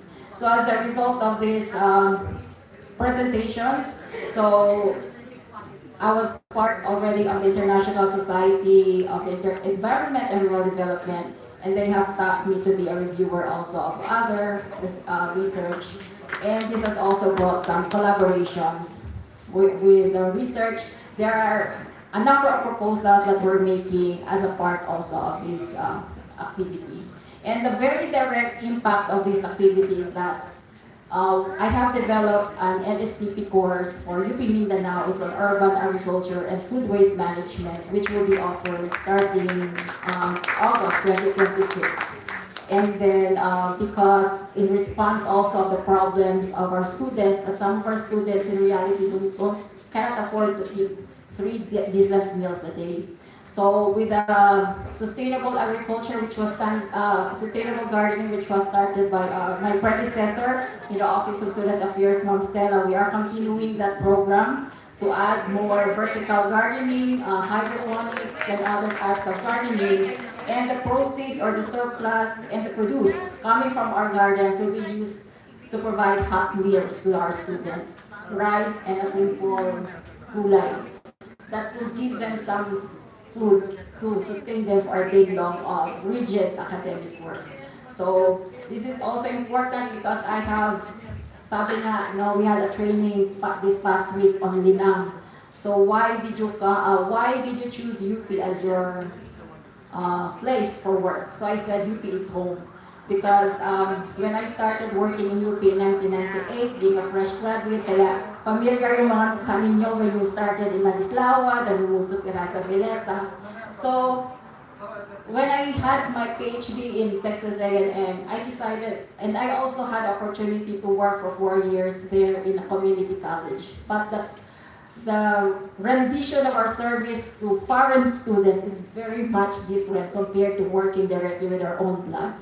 So there is also that level of satisfaction that you get being used an instrument to teach our younger generation. And it is also in line with the current situation we have in our country that it seems nationalism is dwindling. And I also got this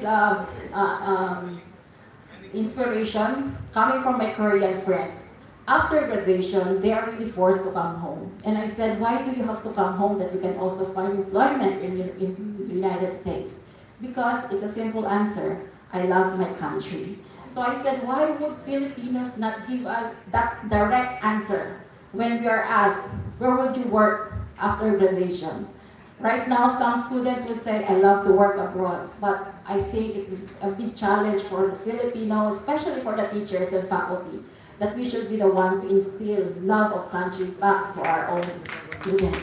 So, hanggang dyan lang po, and salamat, and congratulations ulit po and more years to come. Thank you. Thank you so much, Professor Ligaria. One of the dreams of us whose hairs are already becoming white. Kasi sandali na lang, ano, mag-move on na kami to higher places. Susunod kay Angie. Ang dream namin, yung papalit sa amin, mga dating scholars of UPMFI, because they would have that heart to pay forward. And so this dream has become true already. No? 3 of our former scholars are now members of the Board of Trustees. So I would like to invite them here. Tabi naman masyado yung sila na yun, no?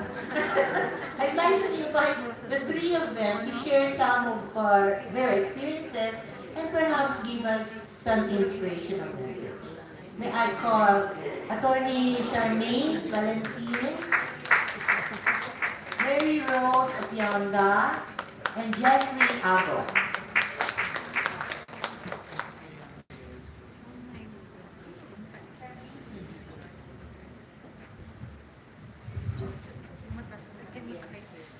So sinabay-sabay na lang natin para makakanta na si Dinah. Yan lang. Okay. Maybe each one of you can introduce yourself. Alright, good evening once again. I am Charmaine P. Valentin. I am a UP Mindanao Foundation Scholar. I think we were second batch. And I am now with the Board of Trustees of UP Mindanao Foundation. And I am also part of UP Mindanao as under the legal office. May gabi sa tanan. I am Rose Opianga. I'm also former UPMFI Scholar, batch 1999 to 2004. So 5 years po akong UPMFI Scholar. And right now I work as a program manager for an international nonprofit organization. And I'm giving back my service to Mindanao as my territory. Good evening, everyone. I'm Jeffrey Agot po.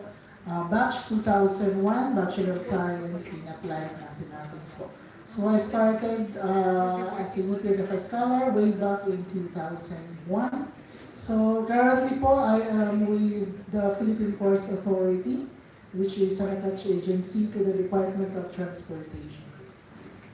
So may I ask each one of you to comment on, di ba pagka estudyante ka, maraming struggles, no? So how did UPMFI scholarship help you?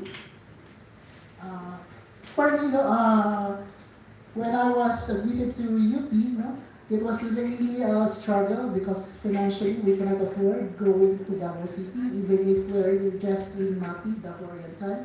So when I was informed that UPMFI is looking for scholars, so I accepted the application, submitted the applications immediately during my second sem in first year. So all financial problems are being mitigated, answered by UPMFI financial assistance. So hindi na kami nahirapan sa food, especially food, no? because we are staying in a dormitory far away from the UP campus in the Philippine Coconut Authority. So that's during our first year. And during lahat po ng mga projects namin, mga requirements, no, transportations, yun po ang pinaka natulungan ng UPNFI during our stay in the university for 4 years. And of course, no, yung hindi namin, for me personally, kasi we look up talaga to the Board of Trustees because you are a role model, hindi lang po sa because you have achieved academically, but of course of what you have achieved in your personal life, in your career. So we look up to you so that maybe in the future we can be somebody like you or even better than you po. That hopefully we can give back also to UPNFI. Well, struggles. Dami no? I think one is SCPAP bracket 4, free tuition but 700 pesos per month. So 700 pesos per month, i-deduct mo yan ng 300 sa boarding house. That's why we cannot afford to go to the dorm because ang dormitory is 500 per month. So doon kami sa gilid ng dorm. Kasi tag 250, 300 lang po yung mga boarding house. No? So ngayon, baliktad na. Mayaman na yung nasa labas ng dorm. So, that 700, magkano na lang? That would remain as 350 per month for our food. Right? And photocopy pa. So, yung UPFI na allowance namin, which was 2,000 pesos during the time, malaki na po yun. Photocopy ng mga books, sorry po, library. Wala pa kami budget pang photocopy, ang pamili ng books. So, pinapa-photocopy po namin yung mga libro namin from the library.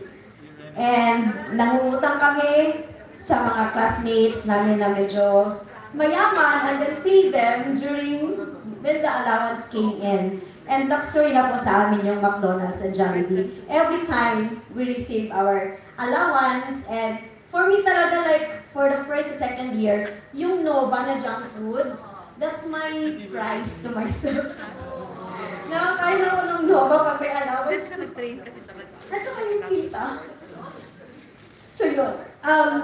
But I still work as a part-time student assistant in the library. That's like they call me darling, dito my nickname. And even sa laboratory ng food tech, I work.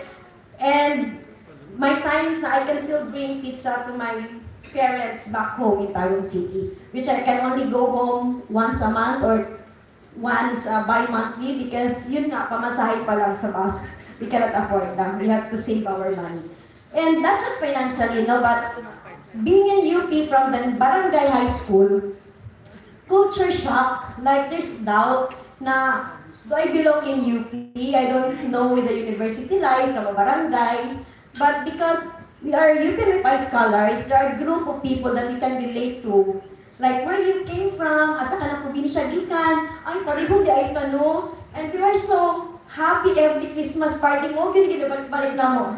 Every Christmas party, that's our time to get together, and when we go back to the dormitory boarding house, we have a lot of gifts at hand, even if we have the feeling na, ay, maulo ko sa mga BOT, deluxe, street, believe me makakiat, paglalay, there are certain people in the Board of Trustees na medyo mahadlok me.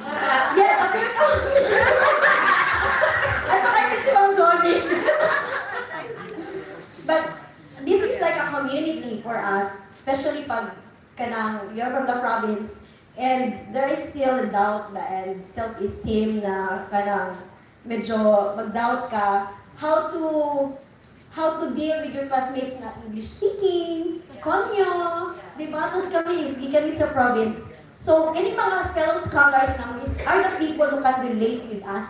And at least we have a sense of belongingness, that we have a family to talk to share the hardships and struggles while we are at the university. Those are just few.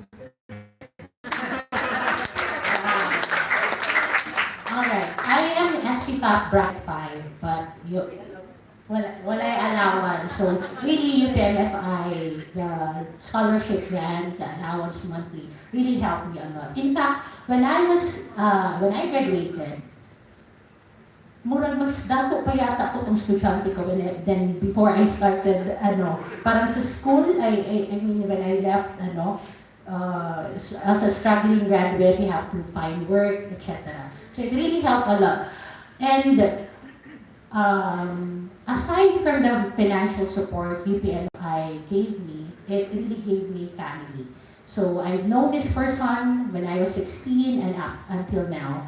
And in fact, when I was in law school, honestly, I was also a scholar of one of the benefactors or donors or partners of UPMFI Scholar.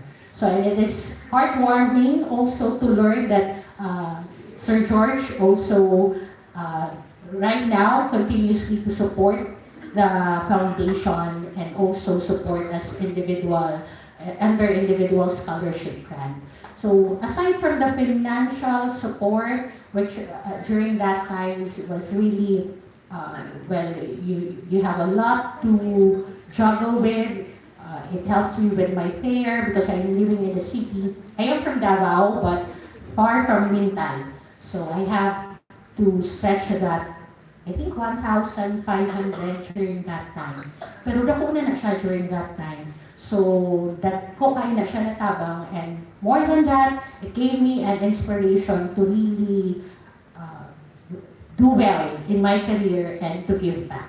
And in fact, it was me who sought after years, I told Sir Angie that I am ready to be part of the foundation. So I volunteered. And since 10 years or more, I have been part of the foundation. Nakakatuwa, no? Itong, actually, the academics committee, sila yung nag-i-interview ng lahat ng binivet na UP Mindanao, Office of Student Affairs. And they're the ones privileged to hear all the different stories of these students who are applying. Actually, isa sa mga nakwento ni Sonny, that was very heartwarming. Kasi marami nag-a-apply. Marami nag-a-apply for scholarship, pero limited yung number na maa-afford namin. And minsan, merong mga, kasi parang sabay-sabay sila nagsasagot, no? Sumasagot sa mga questions. Merong mga iba na nagsasabi, mas kailangan nila. We will go. So, merong ganung heart ba? Merong ganung heart ang mga bata. So, very heartwarming to hear that. Okay, so my last question siguro is, how did UPMFI shape you in your professional life? As I mentioned earlier, we really look up to the Board of Trustees because we have accomplished so much already.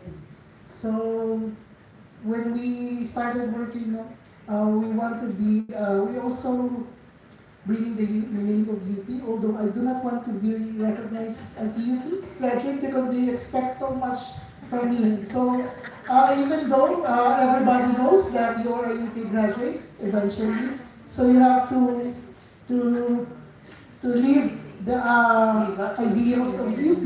And of course, as a former UPMFI scholar, nakita ko talaga na because of the generosity of the donors of the Board of Trustees, many were able to be given the scholars. So I took it upon myself that being generous is very contagious. So if you are generous to someone, that someone can be generous to others. So I would like to emphasize to everyone that generosity begets generosity, and as much as we could, as much as I can, I would like to help, embody the vision and the core values of UPMFI, and invite more UP Mindanao alumni to join the foundation so we can sustain more the goals and the objective of the foundation. How did UPMFI shape my career? Nakalimot na ko that I was interviewed when I applied. But I think knowing that there is this organization that saw a potential in us in UP, I think that's already a great motivation for us to become also like the Board of Trustees as a role model. As na-mention ako, no, there are Board of Trustees that look up dun na mo. Sir John, especially, we always look forward to meet him during your, kasi tayo Sir John na nakikita. And even before, even after we graduated, I think I also reconnected with Sir John and tried to apply for a job. And Di niyo binigay? Job? I forget Sir John, but I went to Tagum City, JS Gaisano. I forget Sir John. But we saw that they still continue to do the job. Even myself, I left Mindanao, I went to Manila and worked there. The UPFI is still there, and I see that there are new scholars. And you have this parang calling ba that to come back and to serve and pay it forward. So I think the universe, especially Mami B, she really encouraged me to be active in the foundation and give back. And I always look up to these people. Yes, UPMFI shaped me not only in my career but as a person that I am now. As in my career, I always, and as a person, I always similar sa values ng UP, honor, excellence, and service. Before pa na-quote na siya na values, no, recently, but those, and integrity. Right now, service, because I am with UP, and also I have in my professional field as a private practitioner, I also have advocacies. And also as a person, and also na rin sa career, I have a lot of, aside from the UPMFI, I also help a lot of, or part of other organizations who have certain advocacies, especially on women and children, and on environment. And in fact, I am actively really helping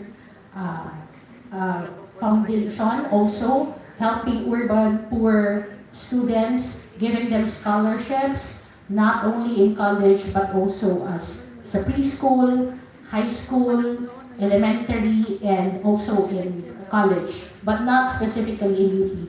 And we are only giving minimum amount of 500 to 1,500, pero it really helped a lot. So this advocacies, these things that I am doing and the person that I am now, it is because of UPNFI, which I consider as a family. Let's give them all a round of applause. Thank you very much for sharing your experiences.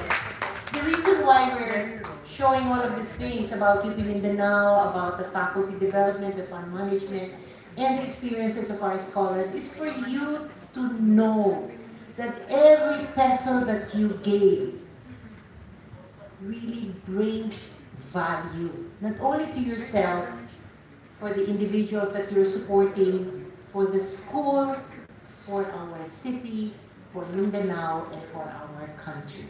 It goes a long way. So round of applause for all of our participants. So at this time, seeing all of these things and being able to understand what you gave your money to, may I call our president, Mrs. Tony Reyes, to share with you how to honor, enrich, and extend the legacy of UPNFI. Sonny?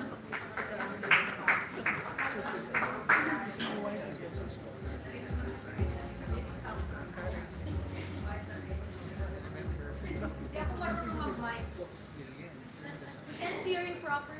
No, kasi sanay ako na may mga estudyante. Hindi rin ako nagmamay. Can you hear me, Rene? Can you hear me? Yes, yes, yes. See, I can project my voice in a classroom of about 70 to 100. So pardon me if I don't use a mic, that's fine. As long as you can hear me from here. For the video recording. Oh, really? Yeah. Ngayon lang. Pagbigyan mo kami. I have to speak softly to the mic. First and foremost, we honor God's presence and His blessings for the 30 years of UPNFI. He deserves a round of applause. But we also also honor you because you're here today. You graced our event. It was just a humble celebration. It was long overdue. We wanted the 25th Thanksgiving, but 25th was during COVID. Right? And when nagpabongga ang UPD, nahihiya kami na 30 years din kami, wala ka man lang matawag na celebration. So this is, hopefully you don't mind, it's a very humble Thanksgiving night. So thank you for gracing tonight. Because you celebrated with us in this partnership to sustain and continue the legacy of UPMFI. And indeed, it is as much as it is ours, it is yours. That's why we call you lifetime partners. Pwede nga kami mawala kasi for other reasons, medical reasons like some of our board of trustees, pero yung pangalan ninyo as donor, lifetime po siya because you have started it way back in 1995. And yet we must continue to enrich our coffers because we must support more and more students and more faculties because they will be the one to be teaching the students to where they are now, as has been manifested in testimonies given earlier. We appeal to your generous hearts to continue pouring, hindi lang pesos, pesos and dollars. And we've started a dollar account because we have from Doctora's initiative, those who are in the States, they want to send money and they want to send it in dollars. And thank you very much for initiating that. If your pockets are not so full tonight, we will accept layaway. In your table, you will find this. It's a pledge. You can choose in any of those categories. You can become a member of our associate foundation. You can be a member of any of the committees. Okay? Or you can get donor of the trust fund and you know that in the trust fund you are a lifetime donor. Or like Dr. Guevara is saying, you give directly and subsidize the scholar. So, if you have 100 pesos a day layaway, it's okay. But if you have a one-time deposit as a donation of 1 million, why not? Diba? A missy amount for a noble cause. But rest assured, this is what we can declare. We continuously are accountable with the finances being reported monthly, very transparent, no ghost projects, no contractors allowed. The Board of Trustees also needs to expand, and we need more individuals if you're not yet a member, and we need your influence of your friends who are in the business. Because you know about the organizations, they have this portion of their business we call corporate social responsibility. If you just refer their names in that piece of paper as a pledge, your name will already go a long way. You just put the name of a person or an organization who can expand the foundation. Join us in this journey. It's not so difficult. You just have the heart. That's all we need. A heart who will now become a part of the journey. Sign the pledge. Can I see you waving the pledge? There's a ball pen beside you. If there is none, please let us know. The scholars will be here. Write something in that page. We will be most in gratitude. And remember, God loves a cheerful giver. Right? So, daghang salamat, and we wish you to join us all in a family picture. So, everybody on your feet, come here. Family picture to declare to the world how you have graced us tonight. And while you're coming here, our dear MC, give her a round of applause. While you're coming here, Jan, can you escort our friends to come here? You can be on the stage or on the floor, but we really need to have a family picture. Meron isang nakalimutan ilagay dito, to be an influencer. No? Because we have shown you what we've been doing, so maybe you can talk about it, pag-business nyo, social media nyo, whatever. So be an influencer and help us expand our service. We will be closing the formal part of our anniversary this evening, and I'm going to Diana. I am going to give the microphone to Diana for the fellowship time. Time to enjoy.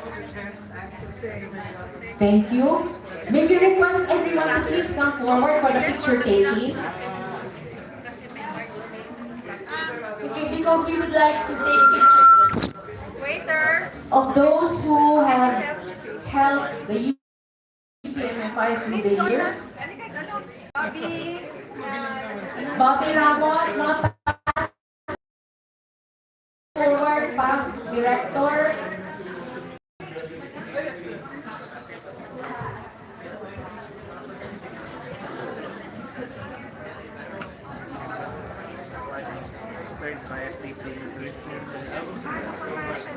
Yan, bahala.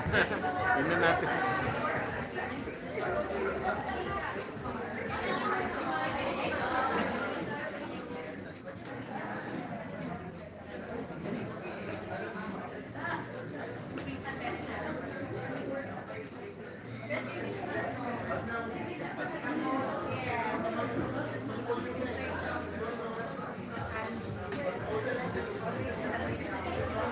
Okay, para nagmamadali po. May I request Ma'am Tess? Ma'am Tess? Oh, nandiyan na. Sorry, good. Who else can I place in front? Joy, Mabel, Johnny, Celia, Joy, please sit down.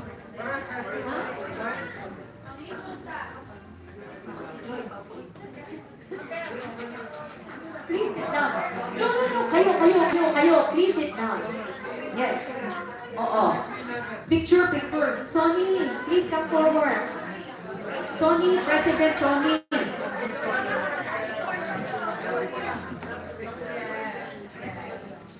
Okay, picture tayo ha. Yung parang maganda at gwapo tayong lahat ha. Find your best angle.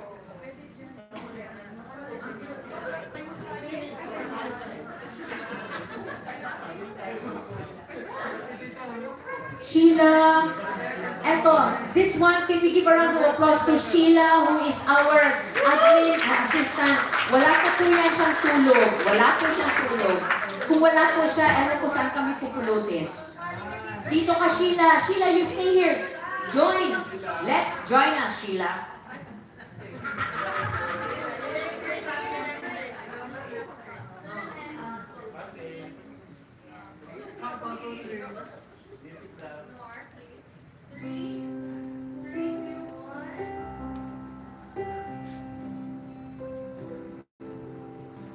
May picture pa eh. Ayoko pa kumanta. Baka mag-ano.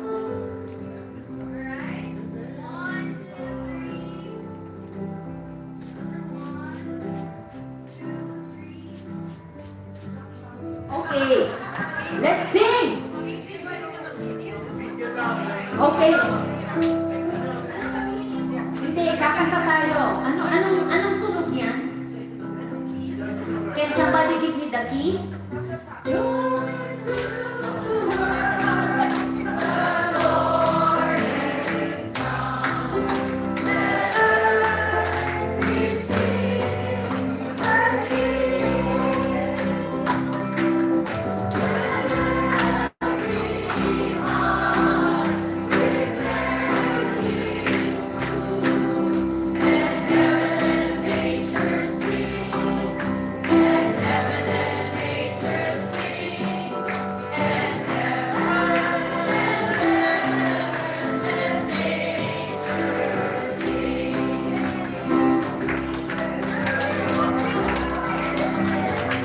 Ano ba? Tagalog na naman? Wag na daw, wag na daw. Jingle bells, the one more time. Pwede ba mas mababa? Kaya para ang mababa hindi mahirapan. Jingle bells, jingle bells, jingle all the way. Oh, what fun it is to ride in a one-horse open sleigh. Hey, jingle bells, jingle bells, jingle all the way. Oh, what fun it is to ride in a one-horse open sleigh.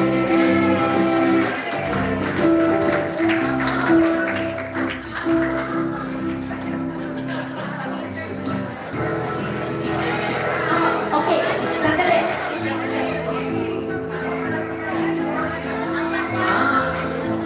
Hindi ko na.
Mindanao Foundation. 1, 2, 3. Mabuhay ang UP Mindanao Foundation! Okay, hindi ba kayo pwede umalis kasi may raffle tayo? Yung hindi bumili ng raffle ticket, malalaman po namin kayo kasi pwede na kayo umalis.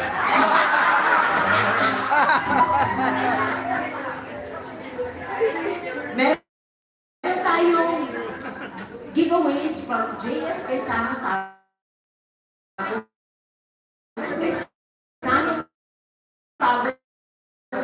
Care of, thank you to John Gaisano. Thank you natin. For those who want to buy raffle tickets, 1,000 lang po.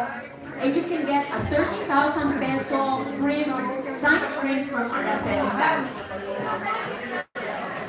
Okay, everything captured. So, our scholars are going to sell tickets. Nandun po sila banda. Raise your hands.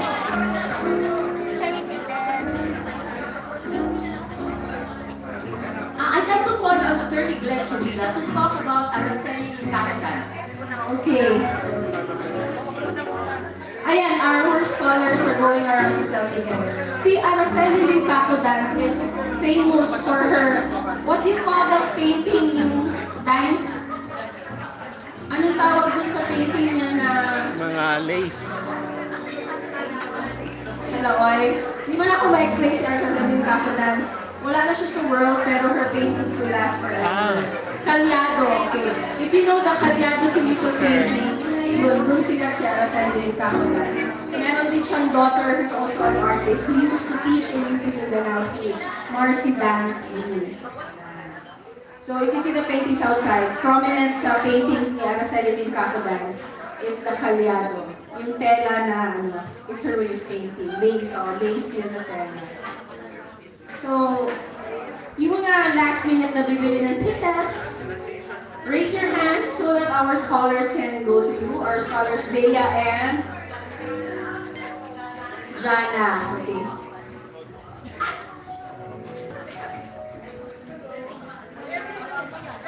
Meron pa bibili ng tickets.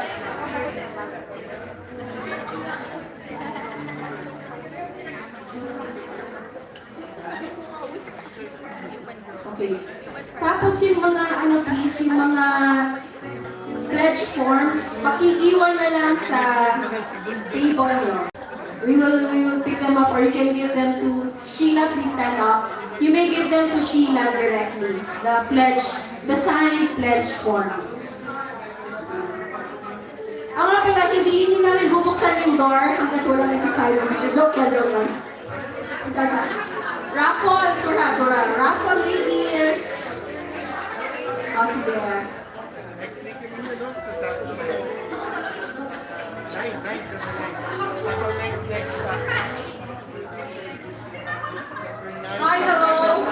There are only 30 calendars. And we would like to give as much as we can, but this is donated also.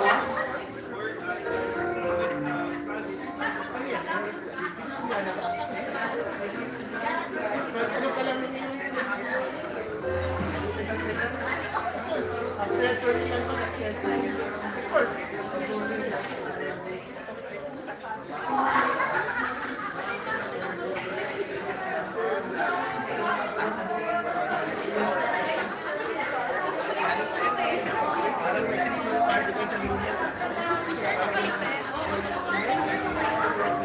Alright, before you get to know who will be the winner of the raffle, those who have bought a ticket, please raise your hand.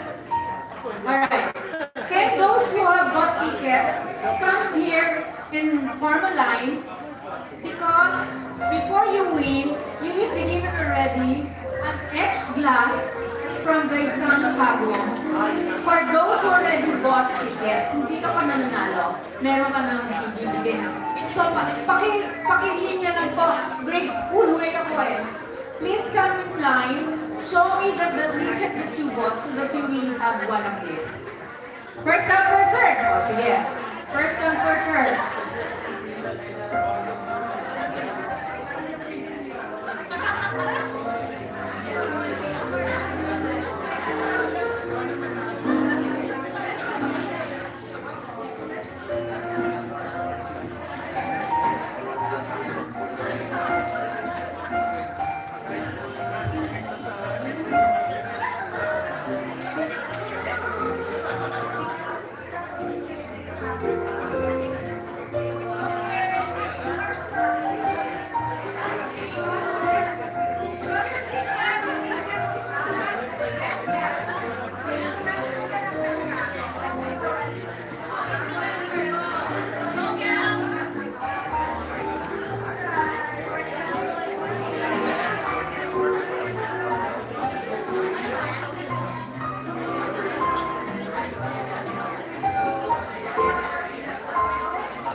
We were informed there were 40 people who bought at 1,000. So we already raised 40,000 pesos for UMFI. Anybody else who bought? Come here, come and get this. Lito, you'll get it also. Sino tayo yung may hawak na ticket?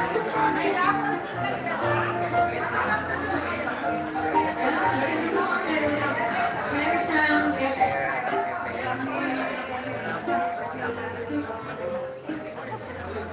thank you po, attorney.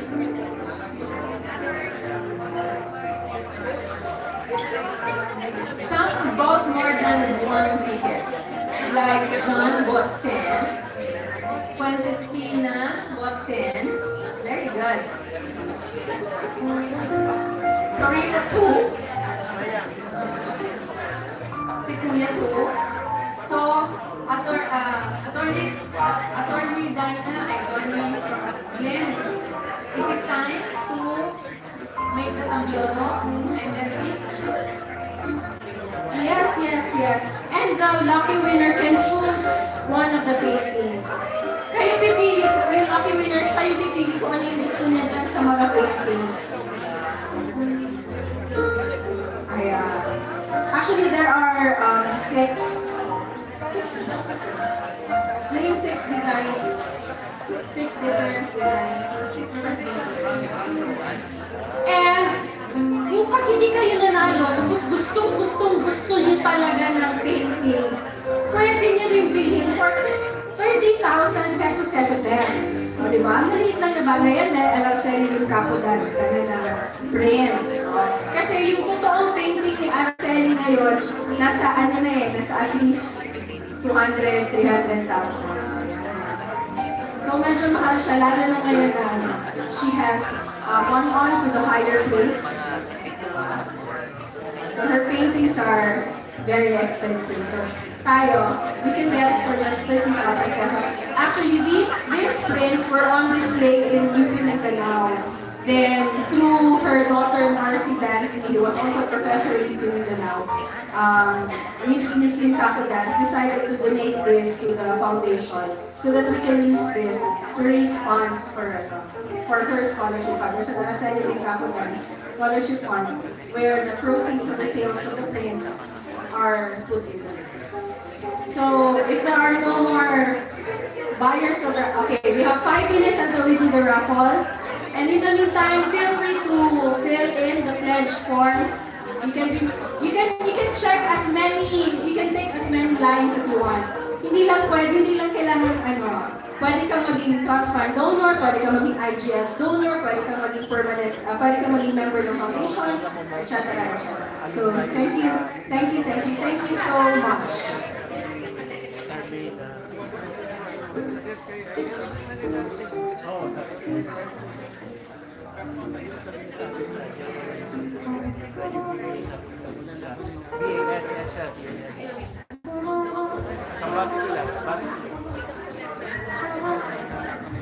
By the way, just like to repeat that, the original painting is over 200,000.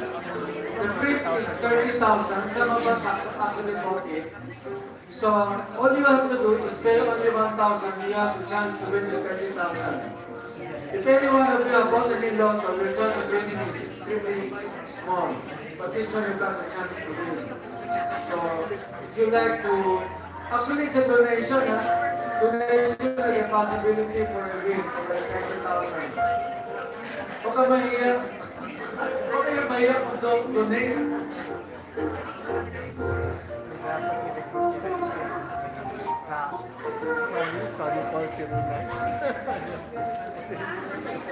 We are blessed tonight. The Villa Abrile lifetime donor, represented by 3 beautiful ladies, are giving individually an amount because I think their hearts were touched. So, treasurer, get your OR to acknowledge the amount as a lifetime donor. Palakpakan po natin ang Villa Abrile.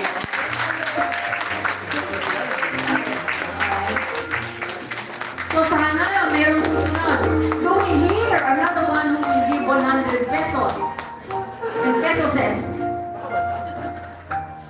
But this one is already very, very generous, as we have been able to give just 1,000, and you might be the lucky winner to get a 30,000 worth from a very well-known artist.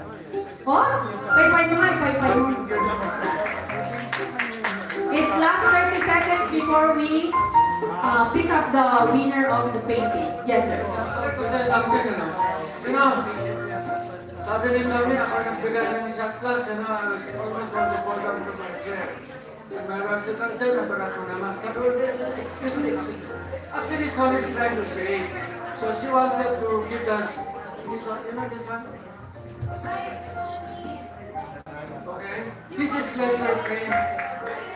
And then sinabi ko, sige na, ako na lang magbigay. Baka may sabi ko, sunod dyan kesa, baka ako naman binigay. So I just thought that, sige na lang. So there's lesser frame. Next time if you come again and you come to the net, we'll give you bigger. A token is from the heart. It's not the value. When we were talking about it the last meeting of the board, he volunteered that he wants to give a token. So from the heart yun, diba? You will follow the agreement by giving 2 names. Ayan. Ay, may sumusunod na mo. Inspired. From that table, tama mo ba? And the donor is personal from Professor Ligaya. Palakpakan po natin. Alright. And there is another donor in this table. And this table. Okay. So the name of the donor in our roster will be not the one who gave the money, but in memorial or in memory of the dad's name and the mom's name. Maraming salamat po. God bless you. So that's how we encourage. You have somebody who passed away, ikaw ang magbibigay, pero pangalan ko ng beloved. Yes, boss. By the way, just like you to know, it's nothing to do with me. That's their money, not my money. That's why it's her mom and it's her dad. If you cannot remember to whom you want to give as a lasting memory of a loved one, just put the name there. We will collect at the time that you are available with the money that you'd like to give. What about that table? Ako naman yung nagiging post, diba? What about that table? Table. Meron ko pang magbibigay. Ako na yung Lito. What about you? Do you want to show generous support? Nangungulit na ako eh. Yes, Lito? Piso lang, piso. Lagay mo sa pledge, ha? Yes? You want to... Meron na siya? Ay! Ano Lito? Okay. Ay, hindi na ako magdaganon kasi nagbigay ka na ng envelope. What about this table? Isa sa mga magagaling na doktor na Philippines Mindanao graduate eh si Jeff na ating kaibigan. Jeff, buhusan mo kami ng shower. O yan, meron na siya sinay. Palakpakan din ko ng table na to. Sheila, baka mawala yung pledge. Kunin mo agad. Yes.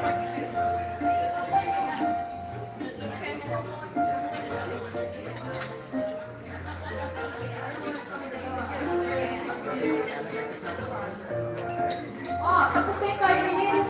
Tambiola na. Sandali. Let me remind you. You know what the Bible says? If you give me this life, He will give you 100 times. Bawin for you. That's 10,000%. So look at me here. If you want more, you'll get more by giving. I hope I encourage you. And by the way, I like to say this to you so you'll know. Kasi na-notice niyo that many of us has white hair. But that's, by the way, that's original. So if you are wondering, what happened if you're all done? Right? I'll tell you what will happen. You saw the 3 ladies who were the 2 ladies and one girl was talking. These are the kind of people who will replace us. Scholar, graduate, who are successful. One day, these people who have the heart to help will replace all of us one day. So I'd like you to know that we are already preparing one day when we retire, that they will replace us. And all of them will be the UP scholar as well as successful. I think it's so important to know that. So our continuity will be these kind of people who are grateful, who are helped, and who succeeded. Sorry, take it. Mangungulit kami dun sa mga scholars ng UPMFI. Ha? Knock, knock, knock. Scholars ng UPMFI. Baka pwede na kayong mag-away. Kahit piso-piso lang. Piso-piso pwede yan. Piso will go a long way. Papalik ka doon. Ay, o diba? May additional lifetime member tayo. I don't have to give the amount. But maraming thank you. God bless you. Also, the one who's big but small, Petit will be a donor. Thank you po, Torty. I'm so blessed. Ay, thank you. Ang daming nag-pledge to be lifetime members. Si Jerry Aksalan? Jerry Aksalan. Yay! And Jerry. Si Jen Rayel. Thank you. Again, si Ferdinand and Marilyn, the owner of the trust fund. Sino sila? Si Michael Bokay, lifetime member. Si Sir Lito Patonona will donate to the trust fund. Thank you, sir. Then si Jackie Quinones, girl! Okay, she will be a lifetime member and she wants to be a member of the Academic Scholarship Committee for Students. Thank you, Jackie. Ayan. And Rose Catiempo. Si Rose. Hi, Rose. Thank you. She will be a lifetime member. Doc May and Mata will be a lifetime member, and she will also be a sponsor of the individual or group scholarship. Thank you, Doc. Thank you so much for your generosity. Pwede na kayo umuwi.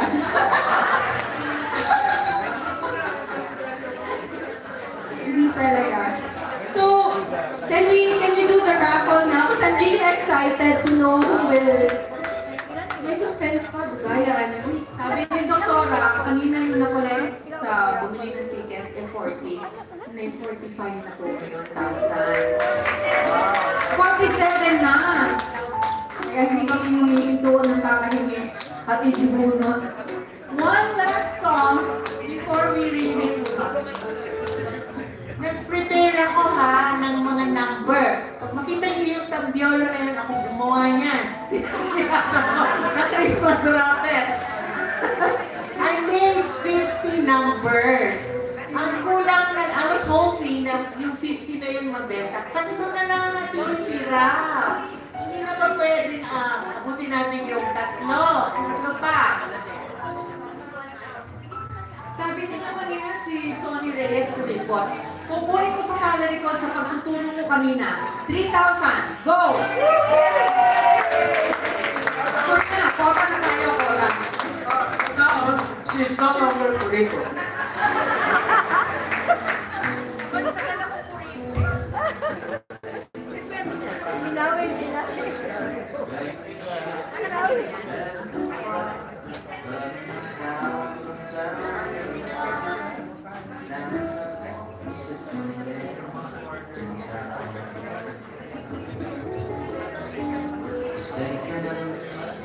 Just taking this once, gonna find out who's naughty and nice.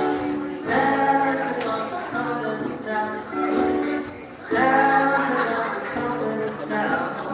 Santa Claus is coming to town.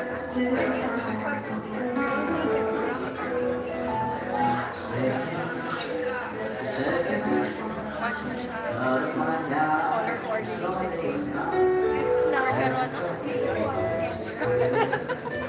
By the way, the calendar is not 2025, it's for this year. Dahil libro ko kita, bibigyan kita. Hindi, uy, pwede mo. Pero pwede rin, pwede rin.